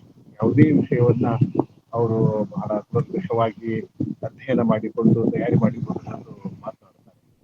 ಹೀಗಾಗಿ ಅವರ ಇಂದಿನ ಉಪನ್ಯಾಸ ಕೂಡ ಬಹಳ ವಿದ್ವತ್ಪೂರ್ಣವಾಗಿತ್ತು, ಮಾಹಿತಿಪೂರ್ಣವಾಗಿತ್ತು ಮತ್ತು ಅನೇಕ ಒಳನೋಟಗಳನ್ನ ಕೊಡಲಿಕ್ಕೆ ಅವರಿಗೆ ಸಾಧ್ಯವಾಯಿತು. ಇಂದು ನಾನು ಹೆಚ್ಚು ಮಾತುಗಳನ್ನ ಆಡೋದಿಲ್ಲ. ಅವರ ಮಾತಿಗೆ ಕೆಲವು ಮಾತುಗಳನ್ನ ಸೇರಿಸಿ ನಾನು ನನ್ನ ಮಾತಿಗೆ ವಿದಾಯ ಹೇಳ್ತೇನೆ. ನೀವು ಅವರೊಂದಿಗೆ ಚರ್ಚೆಯನ್ನ ಮಾಡಲು. ಮೊದಲನೇದಾಗಿ ಹೊರಕಟ್ಟೆಯ ವೇದಿಕೆಯ ಮೇಲೆ ಚನ್ನಪ್ಪ ಅಂಗಡಿಯವರು ಇವತ್ತು ಆಡಿದ ಎಲ್ಲಾ ಮಾತುಗಳನ್ನ ನಾನು ಹೆಚ್ಚು ಕಡಿಮೆ ಸಮರ್ಥಿಸುತ್ತೇನೆ ಮತ್ತು ವಚನ ಸಾಹಿತ್ಯವನ್ನ ಗಂಭೀರವಾಗಿ ಅಧ್ಯಯನ ಮಾಡುವ ಪ್ರತಿಯೊಬ್ಬ ವ್ಯಕ್ತಿಯೂ ಕೂಡ ಅವರ ಮಾತುಗಳನ್ನ ಒಪ್ಪಿಕೊಳ್ಳುತ್ತಾನೆ ಎಂದು ನಾನು ಊಹಿಸಿದ್ದೇನೆ. ಚನ್ನಪ್ಪ ಅಂಗಡಿಯವರು ಮಾಡಿದ ಒಂದು ಮಹತ್ವದ ಕೆಲಸ ಏನಂತಂದ್ರೆ, ಈ ವಚನಗಳನ್ನ ವಿಶೇಷವಾಗಿ ಕಾಯಕ ಸಿದ್ಧಾಂತವನ್ನ ಕರ್ನಾಟಕದ ಸಮಕಾಲೀನ ಒಂದು ಸಾಮಾಜಿಕ, ಸಾಹಿತ್ಯಿಕ, ಸಾಂಸ್ಕೃತಿಕ ಪರಿಸರದಲ್ಲಿ ಅಧ್ಯಯನ ಮಾಡುವ ಕೆಲಸವನ್ನ ಮಾಡಿದರು. ಇದು ಬಹಳ ಮಹತ್ವದ್ದು. ಇದೇ ಈ ಉಪನ್ಯಾಸ ಮಾಹಿತಿಯ ಉದ್ದೇಶ. ಏಕೆ ವಚನಕಾರರು ನಮಗೆ ಈಗಲೂ ಪ್ರಸ್ತುತ ಆಗ್ತಾರೆ. ಚನ್ನಪ್ಪ ಅಂಗಡಿಯವರು ಒಂದು ಮಾತನ್ನು ಹೇಳಿದ್ರು, ಪ್ರತಿಯೊಂದು ವಚನಕ್ಕೂ ಕೂಡ ಒಂದು ಸಮಕಾಲೀನ ಪರಿಸ್ಥಿತಿ ಇದೆ ಎಂಬ ಅಭಿಪ್ರಾಯವನ್ನು ವ್ಯಕ್ತಪಡಿಸಿದ್ರು. ಅದನ್ನು ಕೂಡ ನಾನು ಒಪ್ಪಿಕೊಳ್ತೇನೆ. ಈ ಸಂದರ್ಭದಲ್ಲಿ ನಾನು ಒಂದು 3 ಮಾತುಗಳನ್ನ ಹೇಳಬೇಕು ಅಂದ್ಕೊಂಡಿದ್ದೇನೆ. ಮೊದಲನೆಯದು, ಕಾಯಕ ಸಿದ್ಧಾಂತ ವಚನಕಾರರು ಈ ನಾಡಿಗೆ, ಈ ದೇಶಕ್ಕೆ ಅಥವಾ ಇಡೀ ಮನುಕುಲಕ್ಕೆ ನೀಡಿದ ಅತ್ಯಂತ ಮಹತ್ವದ ಒಂದು ಸಿದ್ಧಾಂತ. ಇದು ಕೇವಲ ಸಿದ್ಧಾಂತ ಆಗಿರಲಿಲ್ಲ, ಇದು ಆಚರಣೆ ಆಗಿತ್ತು. ಆದ್ರೆ ನಮಗೆ ಮಾತ್ರ ಇದು ಒಂದು ಸಿದ್ಧಾಂತವಾಗಿ ಉಳಿದಿದೆ. ಆ ಮಾತನ್ನು ಚನ್ನಪ್ಪ ಅಂಗಡಿಯವರು ಹೇಳಿದರು. ಕಾಯಕ ಅನ್ನೋದು ನಮಗೆ, ನಮ್ಮಂತವರಿಗೆ ಈಗಲೂ ಕೂಡ ಒಂದು ಸಿದ್ಧಾಂತವಾಗಿದೆ, ಒಂದು ಉಪನ್ಯಾಸದ ವಿಷಯವಾಗಿದೆ, ಒಂದು ಬರಹದ ವಿಷಯವಾಗಿದೆ. ಆದ್ರೆ ಅವರಿಗೆ ಅದು ಆಚರಣೆಯಾಗಿತ್ತು. ಅವರು ನಿತ್ಯದ ಜೀವನದಲ್ಲಿ ಅವರು ಈ ಕಾಯಕ ಸಿದ್ಧಾಂತವನ್ನ ಅನುಸರಿಸಿದರು ಮತ್ತು ಆಚರಣೆಗೆ ತಂದರು. ನಾವು ವಚನ ಸಾಹಿತ್ಯವನ್ನ ಓದುವುದರ ಮೂಲಕ ಅಥವಾ ಇಂಥ ಉಪನ್ಯಾಸಗಳನ್ನ ಕೇಳೋದ್ರ ಮೂಲಕ ಕಾಯಕ ಸಿದ್ಧಾಂತವನ್ನ ಒಂದು ಸಿದ್ಧಾಂತವನ್ನಾಗಿ ನೋಡದೆ ಅದರ ಆಚರಣೆಯ ಸಾಧ್ಯತೆಗಳನ್ನ ಕಂಡುಕೊಳ್ಬೇಕು ಮತ್ತು ನಮ್ಮ ಜೀವನದಲ್ಲಿ ಅಳವಡಿಸಿಕೊಳ್ಬೇಕು. ಇದು ಒಂದು ಮಾತು. ಎರಡನೆಯದು, ಕಾಯಕ ಸಿದ್ಧಾಂತವನ್ನ ನಾವು ನಮ್ಮ ಬದುಕಿನ ಭಾಗವಾಗಿ ಮಾಡಿಕೊಂಡ್ರೆ ನಮ್ಮ ಸಮಾಜ ತಂತಾನೆ, ನಮ್ಮ ಸಮಾಜ ಆಗಿರ್ಬೋದು, ಸಮುದಾಯ ಆಗಿರ್ಬೋದು, ನಾಡು ಆಗಿರ್ಬೋದು, ಇಡೀ ದೇಶ ಕೂಡ ಬಹಳ ವೇಗವಾಗಿ ತ್ವರಿತಗತಿಯಲ್ಲಿ ಅಭಿವೃದ್ಧಿಯನ್ನ ಹೊಂದದೆ. ಈಗ ವಿಕಸಿತ ಭಾರತದ ಬಗ್ಗೆ ಮಾತನಾಡ್ತೀವಲ್ಲ 2047 ಅಲ್ಲಿವರೆಗೆ ನಾವು ವೇಟ್ ಮಾಡ್ಬೇಕಾಗಿಲ್ಲ, ಅಲ್ಲಿವರೆಗೆ ನಾವು ಕಾಯ್ಬೇಕಾಗಿಲ್ಲ. ಎಲ್ಲರೂ ವಚನ ಸಿದ್ಧಾಂತವನ್ನ ಕಾಯಕ ಸಿದ್ಧಾಂತವನ್ನ, ಕಾಯಕದ ಮಹತ್ವವನ್ನ ಅರಿತುಕೊಂಡು ನಾವು ಶ್ರಮ ವಹಿಸಿ ದುಡಿಯೋದಾದ್ರೆ ನಾಡು ಸಮೃದ್ಧವಾಗ್ತದೆ, ದೇಶ ಸಮೃದ್ಧವಾಗ್ತದೆ. ದೇಶ ಯಾವಾಗಲೂ ವಿಕಸಿತ ಭಾರತವಾಗಿ ಉಳಿಯುತ್ತದೆ, ವಿಕಸಿತ ಕರ್ನಾಟಕವಾಗಿ ಉಳಿಯುತ್ತದೆ. ಹೀಗಾಗಿ ಇದರ ಬಗ್ಗೆ ನಾವು ಹೆಚ್ಚು ಆಲೋಚನೆ ಮಾಡಬೇಕು, ಜೊತೆಗೆ ಅದನ್ನ ಅನುಸರಿಸಬೇಕು. ಎರಡನೇದು, ಚೆನ್ನಪ್ಪ ಅಂಗಡಿಯವರು ಮಾತನಾಡ್ತಾ ಅನೇಕ ಸಂಗತಿಗಳನ್ನ ಅವರು ಪ್ರಸ್ತಾಪ ಮಾಡಿದ್ರು. ಹೇಗೆ ನಾವು ವಚನದ ಅಧ್ಯಯನವನ್ನ ಕೇವಲ ಅಧ್ಯಯನಕ್ಕಾಗಿ ಸೀಮಿತಗೊಳಿಸ್ತಾ ಇದ್ದೇವೆ ಅಂತಕ್ಕಂಥ ಮಾತನ್ನ ಹೇಳಿದ್ರು. ಇದ್ರ ಬಗ್ಗೆ ಒಂದು ಮಾತನ್ನ ನನಗೆ ಸೇರಿಸಬೇಕು ಅಂತ ಅನಿಸ್ತು. ನಿಜ,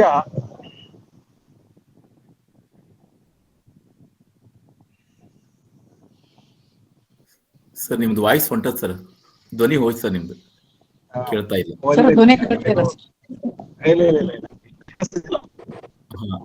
ಅಲ್ಲೇನೋ ಸ್ವಲ್ಪ ಡಿಸ್ಟರ್ಬೆನ್ಸ್ ಇದೆ ಸರ್, ಸ್ವಲ್ಪ ನೋಡಿ ಸರ್. ಹೌದು, ಡಿಸ್ಟರ್ಬೆನ್ಸ್ ಇದೆ. ಇದೊಂದು ನಾನು ಒಂದು ಸಮುದ್ರದ ದಡದಲ್ಲಿ ಇದ್ದೀನಿ, ಹೀಗಾಗಿ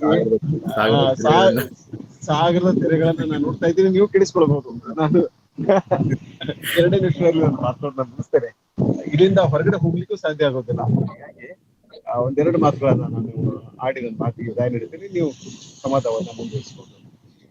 ನಾನೇನ್ ಹೇಳ್ತಾ ಇದ್ದೇನೆ ಅಂತಂದ್ರೆ, ಈ ಬಸವಣ್ಣನ ವಚನಗಳ ಅಧ್ಯಯನವನ್ನ ನಾವು ಭಾಷಣಕ್ಕೆ, ಬರಹಕ್ಕೆ, ಬೇರೆ ಬೇರೆ ಕಾರಣಗಳಿಗಾಗಿ ಉಪಯೋಗಿಸಿಕೊಂಡ್ರೆ ಸಾಲದು ಎಂಬ ಚೆನ್ನಪ್ಪ ಅಂಗಡಿಯವರ ಮಾತನ್ನ ಸಂಪೂರ್ಣವಾಗಿ ನಾನು ಒಪ್ಕೊಳ್ತೇನೆ. ಅನೇಕ ವರ್ಷಗಳಿಂದ ನಾನು ಇದೇ ಮಾತನ್ನ ಹೇಳ್ತಾ ಇದ್ದೇನೆ. ಈಗ ಬಸವಣ್ಣನ ಬಗ್ಗೆ ಮಾತನಾಡುವುದು, ವಚನ ಸಾಹಿತ್ಯದ ಬಗ್ಗೆ ಮಾತನಾಡುವುದು ಪ್ರೆಸ್ಟೀಜ್ ಆಗಬಾರದು, ಅದಕ್ಕೆ ಬೇರೆ ಯಾವುದೇ ದುರುದ್ದೇಶ ಇರಬಾರದು. ಅವರು ಕೆಲವೇ ಸಂಗತಿಗಳನ್ನ ಹೇಳಿದ್ರು. ಅನೇಕ ಜನರು ಬಸವಣ್ಣನನ್ನ ರಾಜಕೀಯವಾಗಿ ಬಳಸ್ಕೊಳ್ಳೋದು, ಆ ಬಸವಣ್ಣನ ಈ ವಚನಕಾರರ ಆದರ್ಶಗಳಿಂದ ನಾವು ಬಹಳ ದೂರ ಬಂದ್ಬಿಟ್ಟಿದ್ದೇವೆ.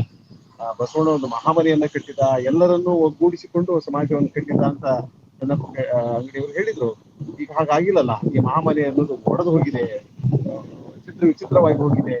ಮನೆಯಲ್ಲಿರೋರೇ ಸುರಕ್ಷಿತವಾಗಿಲ್ಲ, ಇನ್ನು ಹೊರಗಿನವ್ರ ಬಗ್ಗೆ ನಾವೇನ್ ಕಾಳಜಿ ಮಾಡ್ಲಿಕ್ಕೆ ಸಾಧ್ಯ ಇದೆ? ಅತ್ಯಂತ ಆಘಾತಕಾರಿಯಾದ ಬೆಳವಣಿಗೆ ಕರ್ನಾಟಕದಲ್ಲಿ ಬಸವಣ್ಣ ಹೆಸರಿನಲ್ಲಿ ನಡೆದಿದೆ. ಅದನ್ನ ನಾವು ತಪ್ಪಿಸ್ಬೇಕು. ವಚನಗಳನ್ನ ಸರಿಯಾಗಿ ಅಧ್ಯಯನ ಮಾಡಿಕೊಂಡು ಅದನ್ನ ನಾವು ನಮ್ಮ ಜೀವನದಲ್ಲಿ ಅಳವಡಿಸ್ಕೊಳ್ಬೇಕು ಅನ್ನೋದು ಒಂದು ಮಾತು. ಈ ಒಂದು ಮಾತನ್ನ ಮಾತ್ರ ನಾನು ಚೆನ್ನಪ್ಪ ಅಂಗಡಿಯವರ ಮಾತಿಗೆ ಸೇರಿಸಬಹುದಾಗಿದೆ. ಹಿರಿಯರೇ, ಸ್ನೇಹಿತರೆ, ಇಲ್ಲಿಯವರಿಗೆ ಚೆನ್ನಪ್ಪ ಅಂಗಡಿಯವರು ವಚನಗಳ ಕಾಯಕ ಸಿದ್ಧಾಂತದ ಬಗ್ಗೆ ಬಹಳ ಮಾರ್ಮಿಕವಾಗಿ ಮಾತನಾಡಿದರು. ಅವರಿಗೆ ನಾನು ಧಾರವಾಡ ಕಟ್ಟೆಯ ಪರವಾಗಿ ಸಲ್ಲಿಸ್ತೇನೆ ಮತ್ತು ಅವರೊಂದಿಗೆ ದಯವಿಟ್ಟು ತಾವು ಸಂವಾದವನ್ನು ಚರ್ಚೆಯನ್ನು ಮುಂದುವರಿಸಬಹುದು.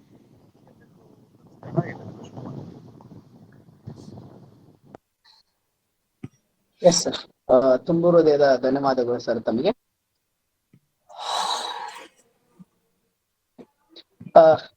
ಈಗ ವೇದಿಕೆ ಚರ್ಚೆಗೆ ತೆರೆದುಕೊಳ್ಳುತ್ತದೆ. ತಮಗೆ ಏನಾದರೂ ಪ್ರಶ್ನೆಗಳಿದ್ದರೆ ಅನ್ಮ್ಯೂಟ್ ಮಾಡಿಕೊಂಡು ನೇರವಾಗಿ ಚೆನ್ನಪ್ಪ ಅಂಗಡಿ ಅವರಿಗೆ ತಾವು ತಮ್ಮ ಪ್ರಶ್ನೆಗಳನ್ನ ಕೇಳಬಹುದು.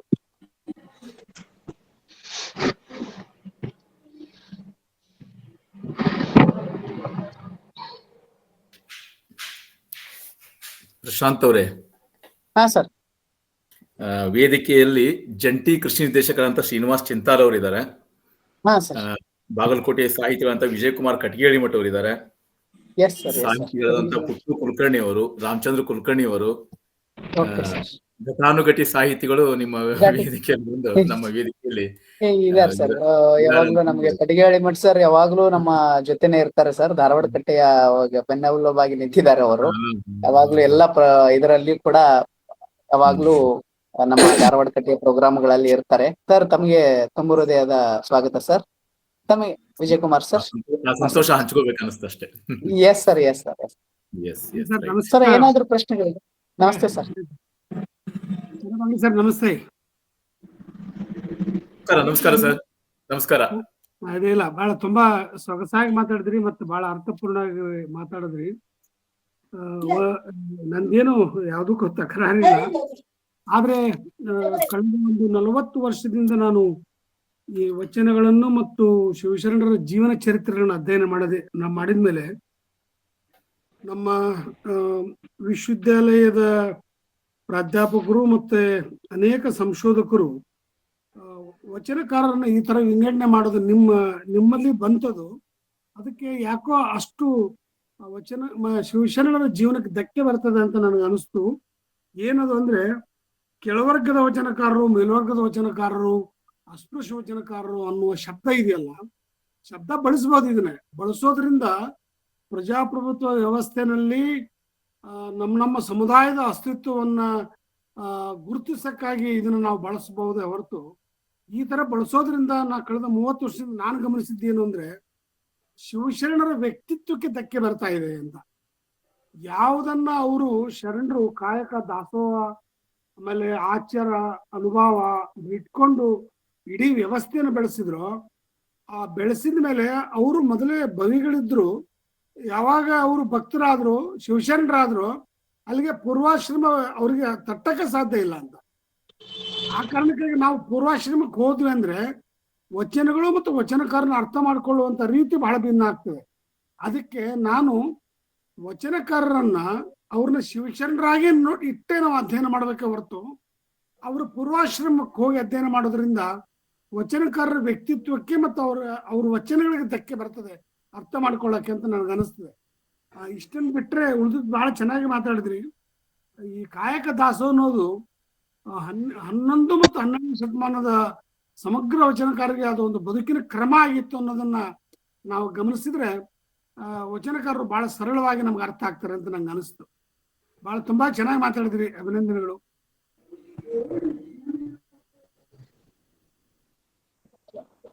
ತಾವ್ ಹೇಳಿದ್ ಸರಿ ಸರ್. ಮಠ್ ಸರ್ ಹೇಳಿದ್ದು ಬಹಳ ಅತ್ಯಂತ ಸಂಗತಿ. ಒಂದು ಏನಂತ ಹೇಳಿದ್ರಿ ಸರ್, ಇಲ್ಲಿ ಒಂದು ಸಾಂಸ್ಕೃತಿಕ ಅಧ್ಯಯನದ ಭಾಗವಾಗಿ ಮಾತ್ರ, ಆ ಕಾಲದ ಸಾಂಸ್ಕೃತಿಕ ಅಧ್ಯಯನದ ಭಾಗವಾಗಿ ಸಮಾಜ ರಾಜಕೀಯವಾದ ಸಂಗತಿನ ಅರ್ಥ ಮಾಡ್ಕೊಳ್ಳೋದಕ್ಕೆ ಮಾತ್ರ ಆ ಒಂದು ಸಂದರ್ಭಕ್ಕಷ್ಟ ಅವ್ರನ್ನ ವಿಭಾಗಿಸಿ ನೋಡ್ಬೇಕು. ನೀವ್ ಹೇಳ್ದಂಗೆ ಒಂದ್ ಸಾರಿ ಅವರು ಬಸವಣ್ಣನ ಮಹಾಮನೆಗೆ ಬಂದ ಮೇಲೆ, ಶರಣರು ಅಂತ ಆದ್ಮೇಲೆ ಎಲ್ಲರೂ ಒಂದೇ ಸಮುದಾಯಕ್ಕೆ ಸೇರಿದ್ರಲ್ಲಿ ಎರಡು ಮಾತಿಲ್ಲ. ಅಷ್ಟೇ ಅಲ್ಲ ಸರ್, ಇನ್ನೊಂದು ಸಂಗತಿಯನ್ನ ನಾವೆಲ್ಲ ಗಮನಿಸಬೇಕು. ನಾವು ವಚನಗಳನ್ನ ವರ್ಗೀಕರಿಸಿ ನೋಡ್ತೀವಿ. ಸ್ವರ ವಚನಗಳು, ಆಮೇಲೆ ಇಂಥದ್ದು ಬೆಡಗಿನ ವಚನಗಳು, ಆಮೇಲೆ ಯೋಗಾಂಧ ತ್ರಿವಿಧಿಗಳು, ಹಿಂಗೇನೇನೋ ವರ್ಗೀಕರಣ ಮಾಡಿ ನೋಡ್ತೀವಿ. ಅವು ಕೂಡ ಅಕಾಡೆಮಿಕ್ ಆದಂತ ಒಂದಿಷ್ಟು ವಿಚಾರ ವಿಮರ್ಶೆ ನಡೆಸೋದಕ್ಕೆ ಮಾತ್ರ ಮಾಡಿಕೊಂಡಂತ ವಿಭಾಗನ ಹೊರತು, ವಚನಕಾರರು ಎಂದೂ ಕೂಡ ನಾನು ಬೆಡಗಿನ ವಚನವನ್ನು ಬರಿತಾ ಇದ್ದೇನೆ, ಸ್ವರವಚನವನ್ನು ಬರಿತಾ ಇದ್ದೇನೆ, ಅಥವಾ ಈ ವಚನವನ್ನ ಇಂಥ ಒಂದು ವರ್ಗದಲ್ಲಿ ಇಂಥ ವಿಭಾಗದಲ್ಲಿ ಇಟ್ಟು ನೋಡ್ಬೇಕಂತಂದು ಎಂದೂ ಹೇಳಿದ್ರಲ್ಲ. ಎಕ್ಸೆಪ್ಟ್ ಸ್ಥಳಗಳನ್ನ ಯಾಕೆ ಅವ್ರು ಮಾಡಿದ್ರು ಅಂತ ಹೇಳಿದ್ರೆ, ಆಧ್ಯಾತ್ಮ ಸಾಧನೆಗಾಗಿ, ಲಿಂಗಾಂಗ ಸಾಮರಸ್ಯ ಸಾಧಿಸೋದಕ್ಕಾಗ್ಲಿ 6 ಹಂತವನ್ನ ಮನುಷ್ಯ ದಾಟಿ ಬರಬೇಕಾಗ್ತದೆ ಅನ್ನೋದಕ್ಕೆ ಚನ್ನಬಸವಣ್ಣನಂತವರು ಕೆಲವು ಮುನ್ನೆಲೆಯಲ್ಲಿರ್ತಕ್ಕಂಥ ವಚನಕಾರರು ಮಾತ್ರ ಆ ಸ್ಥಳಗಳನ್ನ ಇಟ್ಕೊಂಡು ಬರೆದ್ರು. ಅದು ಬಿಟ್ರೆ ಅವರಿಗೆ ವಚನಗಳಂತ ಹೇಳಿದ್ರೆ ಒಂದು ರೀತಿಯಾದಂತ ಹೋಗ್ತಾ ಬರ್ತಾ ಹೇಳಿದಂತ ಮಾತುಗಳು, ನುಡಿ ಸೊಡರುಗಳು ಮತ್ತು ಬದುಕಿನ ಭಾಗಗಳೇ ಆಗಿದ್ವು ಅನ್ನೋದನ್ನು ಕೂಡ ನಾವು ಗಮನಿಸಬೇಕು. ಥ್ಯಾಂಕ್ ಯು ಸರ್, ಒಳ್ಳೆ ವಿಚಾರ ಹೇಳಿದ್ರೆ ನೀವು. Yes sir, thank you sir. ಮತ್ತೆ ಬೇರೆ ಯಾರಿಗಾದ್ರೂ ಹೇಳಿ ಸರ್. ಒಂದು ಮಾತನ್ನ ನಾನು ಇಲ್ಲಿ ಹೇಳ್ಬೋದು ಅಂತ ಅನಿಸ್ತದೆ. ಇತ್ತೀಚೆಗೆ ಈ ಒಂದು ಟ್ರೆಂಡ್ ಬೆಳೆದಿದೆ, ಪ್ರವೃತ್ತಿ ಬೆಳೆದಿದೆ. ಈಗ ಅನೇಕ ಸಮುದಾಯಗಳು ವಚನಕಾರರನ್ನ ಕಿತ್ತುಕೊಂಡು ತಮ್ಮ ಸಮುದಾಯಗಳ ಅಭಿವೃದ್ಧಿಗಾಗಿ ಅವ್ರನ್ನ ಬಳಸಿಕೊಳ್ಳುವ ಒಂದು ಪ್ರವೃತ್ತಿ ಈಗಾಗಲೇ ಪ್ರಾರಂಭ ಆಗಿದೆ. ನಾನು ಜಾತಿಗಳನ್ನ ಹೇಳಿದ್ರೆ ತಪ್ಪಾಗ್ತದೆ. ಇಂದಿದ್ದ ಜಾತಿಯವರು, ಈ ವಚನಕಾರ ನಮ್ಮ ಜಾತಿಗೆ ಸೇರಿದವನು, ಈ ವಚನಕಾರ ನಮ್ಮ ಜಾತಿಗೆ ಸೇರಿದವನು, ಹೀಗಾಗಿ ನಾವೇ ನಮ್ಮ ಜಾತಿಯವರೇ, ನಮ್ಮ ಸಮುದಾಯದವರೇ ಅವನ್ನ ಈ ವಚನಕಾರನ ಬಗ್ಗೆ ಕಾರ್ಯಕ್ರಮಗಳನ್ನ ಮಾಡಬೇಕು ಅಂತಕ್ಕಂಥ ಒಂದು ಪ್ರವೃತ್ತಿ ಈಗಾಗಲೇ ಬಂದಿದೆ. ಹೀಗಾಗಿ ನಾನು ಪ್ರಾರಂಭದಲ್ಲಿ ಹೇಳಿದೆ, ಬಸವಣ್ಣ ಕಟ್ಟಿದ ಮಹಾಮನೆ ಒಡೆದು ಛಿದ್ರವಾಗಿ ಹೋಗಿದೆ. ಇದಕ್ಕೆ ಅನೇಕ ಜನ ಕಾರಣರು ಅದರ ಬಗ್ಗೆ ಚಿಂತೆ ಮಾಡಬೇಕಾಗಿಲ್ಲ. ಆದ್ರೆ ಇಂಥ ಒಂದು ವೇದಿಕೆ ಮೂಲಕ ನಾವು ಜನರಿಗೆ ಒಂದು ಸಂದೇಶ ನೀಡಬೇಕು. ಅದೇನಂತಂದ್ರೆ, ವಚನಕಾರರಲ್ಲಿ ಯಾವ ಭಿನ್ನಾಭಿಪ್ರಾಯಗಳಿದ್ದು, ಆದ್ರೆ ಅವರ ದರ್ಶನ ಒಂದೇ ಆಗಿತ್ತು, ಆಶಯ ಒಂದೇ ಆಗಿತ್ತು, ಕನಸು ಒಂದಾಗಿತ್ತು. ಹೀಗಾಗಿ ಅವರೆಲ್ಲರೂ ಶರಣರಾಗಿದ್ರು. ಸೊ ಹೀಗೆ ಒಂದಾಗಿದ್ದ ಶರಣರನ್ನ, ಒಗ್ಗಟ್ಟಾಗಿದ್ದ ಶರಣರನ್ನ, ಒಂದೇ ಧ್ವನಿಯಾಗಿ ಇದ್ದ ಶರಣರನ್ನ, ಒಂದೇ ಕನಸನ್ನ ಕಾಣತಕ್ಕಂಥ ಶರಣರನ್ನ ನಾವು ನಮ್ಮ ಮಿತಿಗಳಿಗೆ ಅಂದ್ರೆ ಅವರನ್ನ ಜಾತಿಯ ಆಧಾರದ ಮೇಲೆ ಹೊಡೆಯುವ ಕೆಲಸ ಏನ್ ನಡೆದಿದೆಯಲ್ಲ, ಇದು ಬಹಳ ಆಘಾತಕಾರಿಯಾದಂತ ಬೆಳವಣಿಗೆ. ಇನ್ನು ಇಡೀ ಸಮುದಾಯವನ್ನ ಅನೇಕ ಸಮಸ್ಯೆಗಳಿದೆ, ಅದಕ್ಕೆ ಚರ್ಚೆ ಮಾಡ್ಲಿಕ್ಕೆ ಇದು ಸೂಕ್ತವಾದ ವೇದಿಕೆ ಅಲ್ಲ. ಈಗ ಕಟಿಗಳಿ ಮಠರ್ ಅವರು ಇದ್ದ ಪ್ರಶ್ನೆ ಬಹಳ ಸರಿಯಾಗಿತ್ತು. ನೀವು ಬಹಳ ಸಮರ್ಥವಾಗಿರುತ್ತ ಅದನ್ನ ಕೊಟ್ಟೆ. ಅದು ಒಂದು ಅಧ್ಯಯನದ ಅನುಕೂಲಕ್ಕಾಗಿ ನಾವು ಮಾಡಿಕೊಡ್ತಾ ಇದ್ದೇವೆ. ಆದ್ರೆ ಈ ಸಮುದಾಯಗಳು ಹಾಗೆ ಮಾಡ್ತಾ ಇಲ್ಲ. ಸಮುದಾಯಗಳು ಇಡೀ ಬಸವಣ್ಣನ ಮಹಾಮನೆಯನ್ನ ಒಡೆಯಲು, ಬಸವಣ್ಣನ ಕನಸನ್ನ ಒಡೆಯಲು, ಬಸವಣ್ಣನ ಆದರ್ಶವನ್ನ ಸರ್ವನಾಶ ಮಾಡಲು ಈ ಶರಣರನ್ನ ಮತ್ತೆ ಒಡೆಯುವ ಕೆಲಸವನ್ನ ಮಾಡ್ತಾ ಇದ್ದಾರೆ. ಹೀಗಾಗಿ ಕೆಲವೊಬ್ರು ಆ ಜಾತಿಗೆ, ಕೆಲವೊಬ್ರು ಈ ಜಾತಿಗೆ ಈಗೆಲ್ಲ ಸೇರಿ ಹೋಗ್ತಾ ಇದ್ದಾರೆ. ಯಾವುದೇ ಜಾತಿಗೆ ಸೇರದ ಒಬ್ಬ ವಚನಕಾರಿ ಇರೋದಾದ್ರೆ ಅದು ಬಸವಣ್ಣ. ಇದು ಬಹಳ ಕಠೋರವಾಗಿ ಅನಿಸಿದ್ರು ಕೂಡ ಇದೆಲ್ಲ ನಮ್ಮ ಈ ಹೊತ್ತಿನ ವಾಸ್ತವ. ದಯವಿಟ್ಟು ಚರ್ಚೆಯನ್ನ ಮುಂದುವರಿಸಿ. ಸರ್ ನಮಸ್ಕಾರ. ಸರ್ ನಮಸ್ಕಾರ. ವಚನಗಾರ್ತಿಯರ ಬಗ್ಗೆ ತಾವು ಅವ್ರ ಕಾಯಕ ನಿಷ್ಠೆ ಬಗ್ಗೆ ಬಹಳ ಚೆನ್ನಾಗಿ ವಿವರಿಸಿದ್ರಿ. ಅವತ್ತಿನ ಕಾಲಘಟ್ಟದಲ್ಲಿ ಆ ಒಂದು ವಚನಗಳು ಬಹಳಷ್ಟು ಪ್ರಸ್ತುತ ಆಗಿದ್ದು, ಇವತ್ತು ಕೂಡ ಪ್ರಸ್ತುತ ಆಗಿದ್ದು ಅಂತಕ್ಕಂಥ ಮಾತನ್ನು ಕೂಡ ತುಂಬಾ ಸಮರ್ಥವಾಗಿ ಹೇಳಿದ್ರಿ. ಆದ್ರೆ ನೀವು ಹೇಳ್ತಾ ಒಂದು ಮಾತು ಹೇಳಿದ್ರಿ, ಏನಂದ್ರೆ ಬೌದ್ಧಿಕ ಶ್ರಮ ಅಥವಾ ಮಾನಸಿಕ ಶ್ರಮ ಅದು ಅಲ್ಲ, ಬರೀ ದೈಹಿಕ ಶ್ರಮನೇ ಮುಖ್ಯ ಅಂತ ಹೇಳಿದ್ರಿ. ಬಟ್ ಅವತ್ತಿನ ಕಾಲಘಟ್ಟದಲ್ಲಿ ಆ ತರ ಇತ್ತು. ಯಾಕಂದ್ರೆ ಕೆಲವು ದುಡಿದೇನೆ ತಿಂತಕ್ಕಂಥ ಜನರಿಗೆ ಉದ್ದೇಶಿಸಿ ವಚನಗಾರ್ತಿಯರ ಆ ಮಾತನ್ನು ಹೇಳಿರ್ಬೋದು. ಬಟ್ ಇವತ್ತಿಗೆ ಅದು ಹೇಗೆ ಪ್ರಸ್ತುತ ಆಗ್ತದೆ ಅಂತಕ್ಕಂಥ ವಿಷಯದ ಬಗ್ಗೆ ಸ್ವಲ್ಪ ಹೆಚ್ಚಿನ ಬೆಳಕು ಚೆಲ್ಲಿದ್ರೆ ಅನುಕೂಲ ಆಗ್ತದೆ ಅಂತ. ಹೌದು ಸರ್, ನಿಮ್ದು ವಿಚಾರ ಕರೆಕ್ಟ್ ಐತಿ.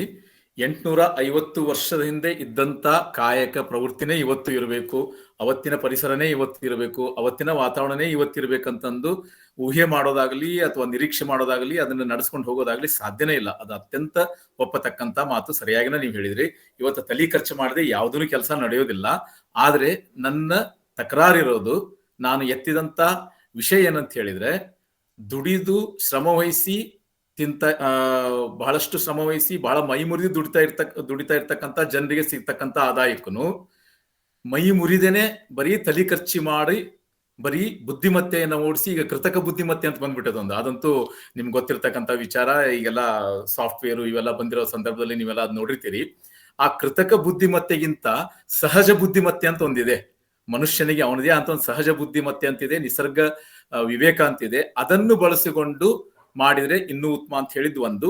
ಇನ್ನೂ ನೇರವಾಗಿ ಸ್ಪಷ್ಟವಾಗಿ ನಿಮ್ಗೆ ಹೇಳ್ಬೇಕಂತ ಹೇಳಿದ್ರೆ, ಬಹಳ ಮೈ ಮುರಿದು ಬಹಳ ಕಷ್ಟಪಟ್ಟು ದುಡಿತಾ ಇರ್ತಕ್ಕಂಥ ಜನರಿಗೆ ಸಿಗೋ ಆದಾಯವನ್ನು ನೋಡ್ರಿ ನೀವು. ಕೇವಲ ತಲೆಯನ್ನ ಖರ್ಚು ಮಾಡಿ, ಕೇವಲ ಬುದ್ಧಿಮತ್ತೆಯನ್ನ ಖರ್ಚು ಮಾಡಿ ಸಿಗ್ತಕ್ಕಂಥ ಜನರಿಗೆ ಸಿಗ್ತಕ್ಕಂಥ ಆದಾಯವನ್ನು ನೋಡಿದ್ರ ಅಲ್ಲಿರ್ತಕ್ಕಂಥ ಬೃಹತ್ತಾದಂತ ಕಂದರ ಏನೈತಲ್ಲ, ಅದು ಸಾಮಾಜಿಕ ವ್ಯವಸ್ಥೆಗೆ, ಸಮಾನತೆ ವ್ಯವಸ್ಥೆಗೆ ಒಂದ್ ರೀತಿಯಾದಂತ ಮಾರಕವಾದಂತ ಸಂಗತಿ ಅಂತ ಅಷ್ಟೇ. ಅದನ್ನೆಲ್ಲ ಸರಿಪಡಿಸಾಕೂ ಆಗ್ಬಿಡೋದಿಲ್ಲ. ನಾವು ನೀವು ಈ ಒಂದು ಮಾತಿನ ಮುಖಾಂತರ ಸರಿಪಡಿಸಾಕೂ ಆಗೋದಿಲ್ಲ. ಅದು ಅಷ್ಟು ಸುಲಭ ಕೂಡ ಅಲ್ಲ. ಆ ಕಂದರ ಕಡಿಮೆ ಆಗ್ಬೇಕು, ಇಷ್ಟ ನಂದಿರೋದು ವಿಚಾರ. ಎಲ್ಲ ವೃತ್ತಿಗಳು, ಎಲ್ಲ ಕಾಯಕಗಳನ್ನು ಶ್ರೇಷ್ಠವಾದಿದ್ದನ್ನ ಗಾಂಧೀಜಿಯವರು ಹೇಳದಂಗೆ, ಬೇರೆ ಶರಣರು ಹೇಳದಂಗೆ. ಅಂಗಡಿ ಸರ್ ನಮಸ್ಕಾರ ರೀ. ನಮಸ್ಕಾರ. ಹಲೋ ಹೇಳ್ರಿ ಸರ್. ನಾ ಪೂಜಾರಿ ಅಂತೇಳಿ ಬದಾಮಿ ಮಾತಾಡೋದು ಸರ್. 11ನೇ ಶತಮಾನದ ಕಾಯಕ ಸಿದ್ಧಾಂತ 20ನೇ ಶತಮಾನದವರೆಗೂ ಕರ್ನಾಟಕದಲ್ಲಿ ಜಾರಿಯಲ್ಲಿತ್ತು. ಯಾಕಂದ್ರೆ ಕೃಷಿಗೆ ಪ್ರಾಧಾನ್ಯತೆ ಇದ್ದಂತ ಈ ದೇಶ ನಾಡಿನೊಳಗ ಆಯಗಾರರು ಅಂತೇಳಿ 1975-80ನೇ ಇಸ್ವಿಯವರೆಗೆ ನಮ್ಮಲ್ಲಿ ಒಕ್ಕಲ್ತನ ಇದ್ರೊಳಗ ಇದ್ರು. ರೈತಾಪಿ ಕುಟುಂಬದವ್ರಿಗೆ ಕುಂಬಾರರು ಅವ್ರ ಕುಟುಂಬಕ್ಕೆ ಬೇಕಾದಂತ ಗಡಿಗೆ ಮಡಿಕೆಗಳನ್ನ ಮಾಡಿಕೊಡ್ತಿದ್ರು. ಕಂಬಾರರು ಅವ್ರ ಒಕ್ಕಲ್ತನಕ್ಕೆ ಬೇಕಾದಂತ ರೆಂಟೆ ಕುಂಟೆಗಳಿಗೆ ಮುಂಜ ಕುಡ ಇವನ್ನೆಲ್ಲ ಹೆಣ್ ಕೊಡ್ತಿದ್ರು. ಮಾದರು ರೈತರಿಗೆ ಬೇಕಾಗ್ತಕ್ಕಂಥ ಬಾರ್ಕೋಲು, ಜೊತೆಗೆ ಚರ್ಮದ ಸಾಮಾನುಗಳನ್ನ ಮಾಡಿಕೊಡ್ತಾ ಇದ್ರು. ಬಡಿಗೆರು ಕೂರ್ಗಿ ಕುಂಟಿ ಇಂಥವನ್ನೆಲ್ಲ ಮಾಡಿಕೊಡ್ತಾ ಇದ್ರು. ಇದು 1975-80ನೇ ಇಸ್ವಿವರೆಗೂ ಜಾರಿ ಒಳಗಿತ್ತು. ಯಾವಾಗ ದೊಡ್ಡ ಬರಗಾಲ ಬಿತ್ತು 76-74 ಅವಾಗ್ಲಿಂದ ರೈತ ಹಾಗೂ ಈ ಕಾಯಕ ಸಿದ್ಧಾಂತದೊಳಗ ಏನ್ ಬಾರ್ಟರ್ ಸಿಸ್ಟಮ್ ಅಂತ ಹೇಳ್ತೀವಲ್ಲ, ಈ ಬಾರ್ಟರ್ ಸಿಸ್ಟಮು ಅಲ್ಲಿಗೆ ನಿಂತು ಹೋಯ್ತು. ಈ ಕಾಯಕ ಸಿದ್ಧಾಂತ ಬಾರ್ಟರ್ ಸಿಸ್ಟಮ್ ಮೇಲೆ ನಿಂತಿತ್ತು ಅಥವಾ ಕ್ಯಾಪಿಟಲಿಸ್ಟಿಕ್ ಏನ್ ನಾವು ಈ ಸದ್ಯ ಬಂಡವಾಳಶಾಹಿಗಳು ಹಾಗೂ ದುಡಿ ವರ್ಗ ಅಂತ ಹೇಳ್ತಲ್ಲ ಇದ್ರ ಮೇಲೆ ನಿಂತಿತ್ತು ಅನ್ನೋದು ಸ್ವಲ್ಪ ನಮಗೆ ಕ್ಲಾರಿಫೈ ಮಾಡ್ಬೇಕಂತ ನಾ ವಿನಂತಿ ಮಾಡ್ಕೊಂತೀನಿ. ಸರ್, ತಮ್ದು ಅಬ್ಸರ್ವೇಷನ್ ಅಥವಾ ತಾವು ಎತ್ತಿದಂತ ವಿಚಾರ ಎರಡೂ ಬಹಳ ಸೂಕ್ತವಾಗಿದ್ದಾವು.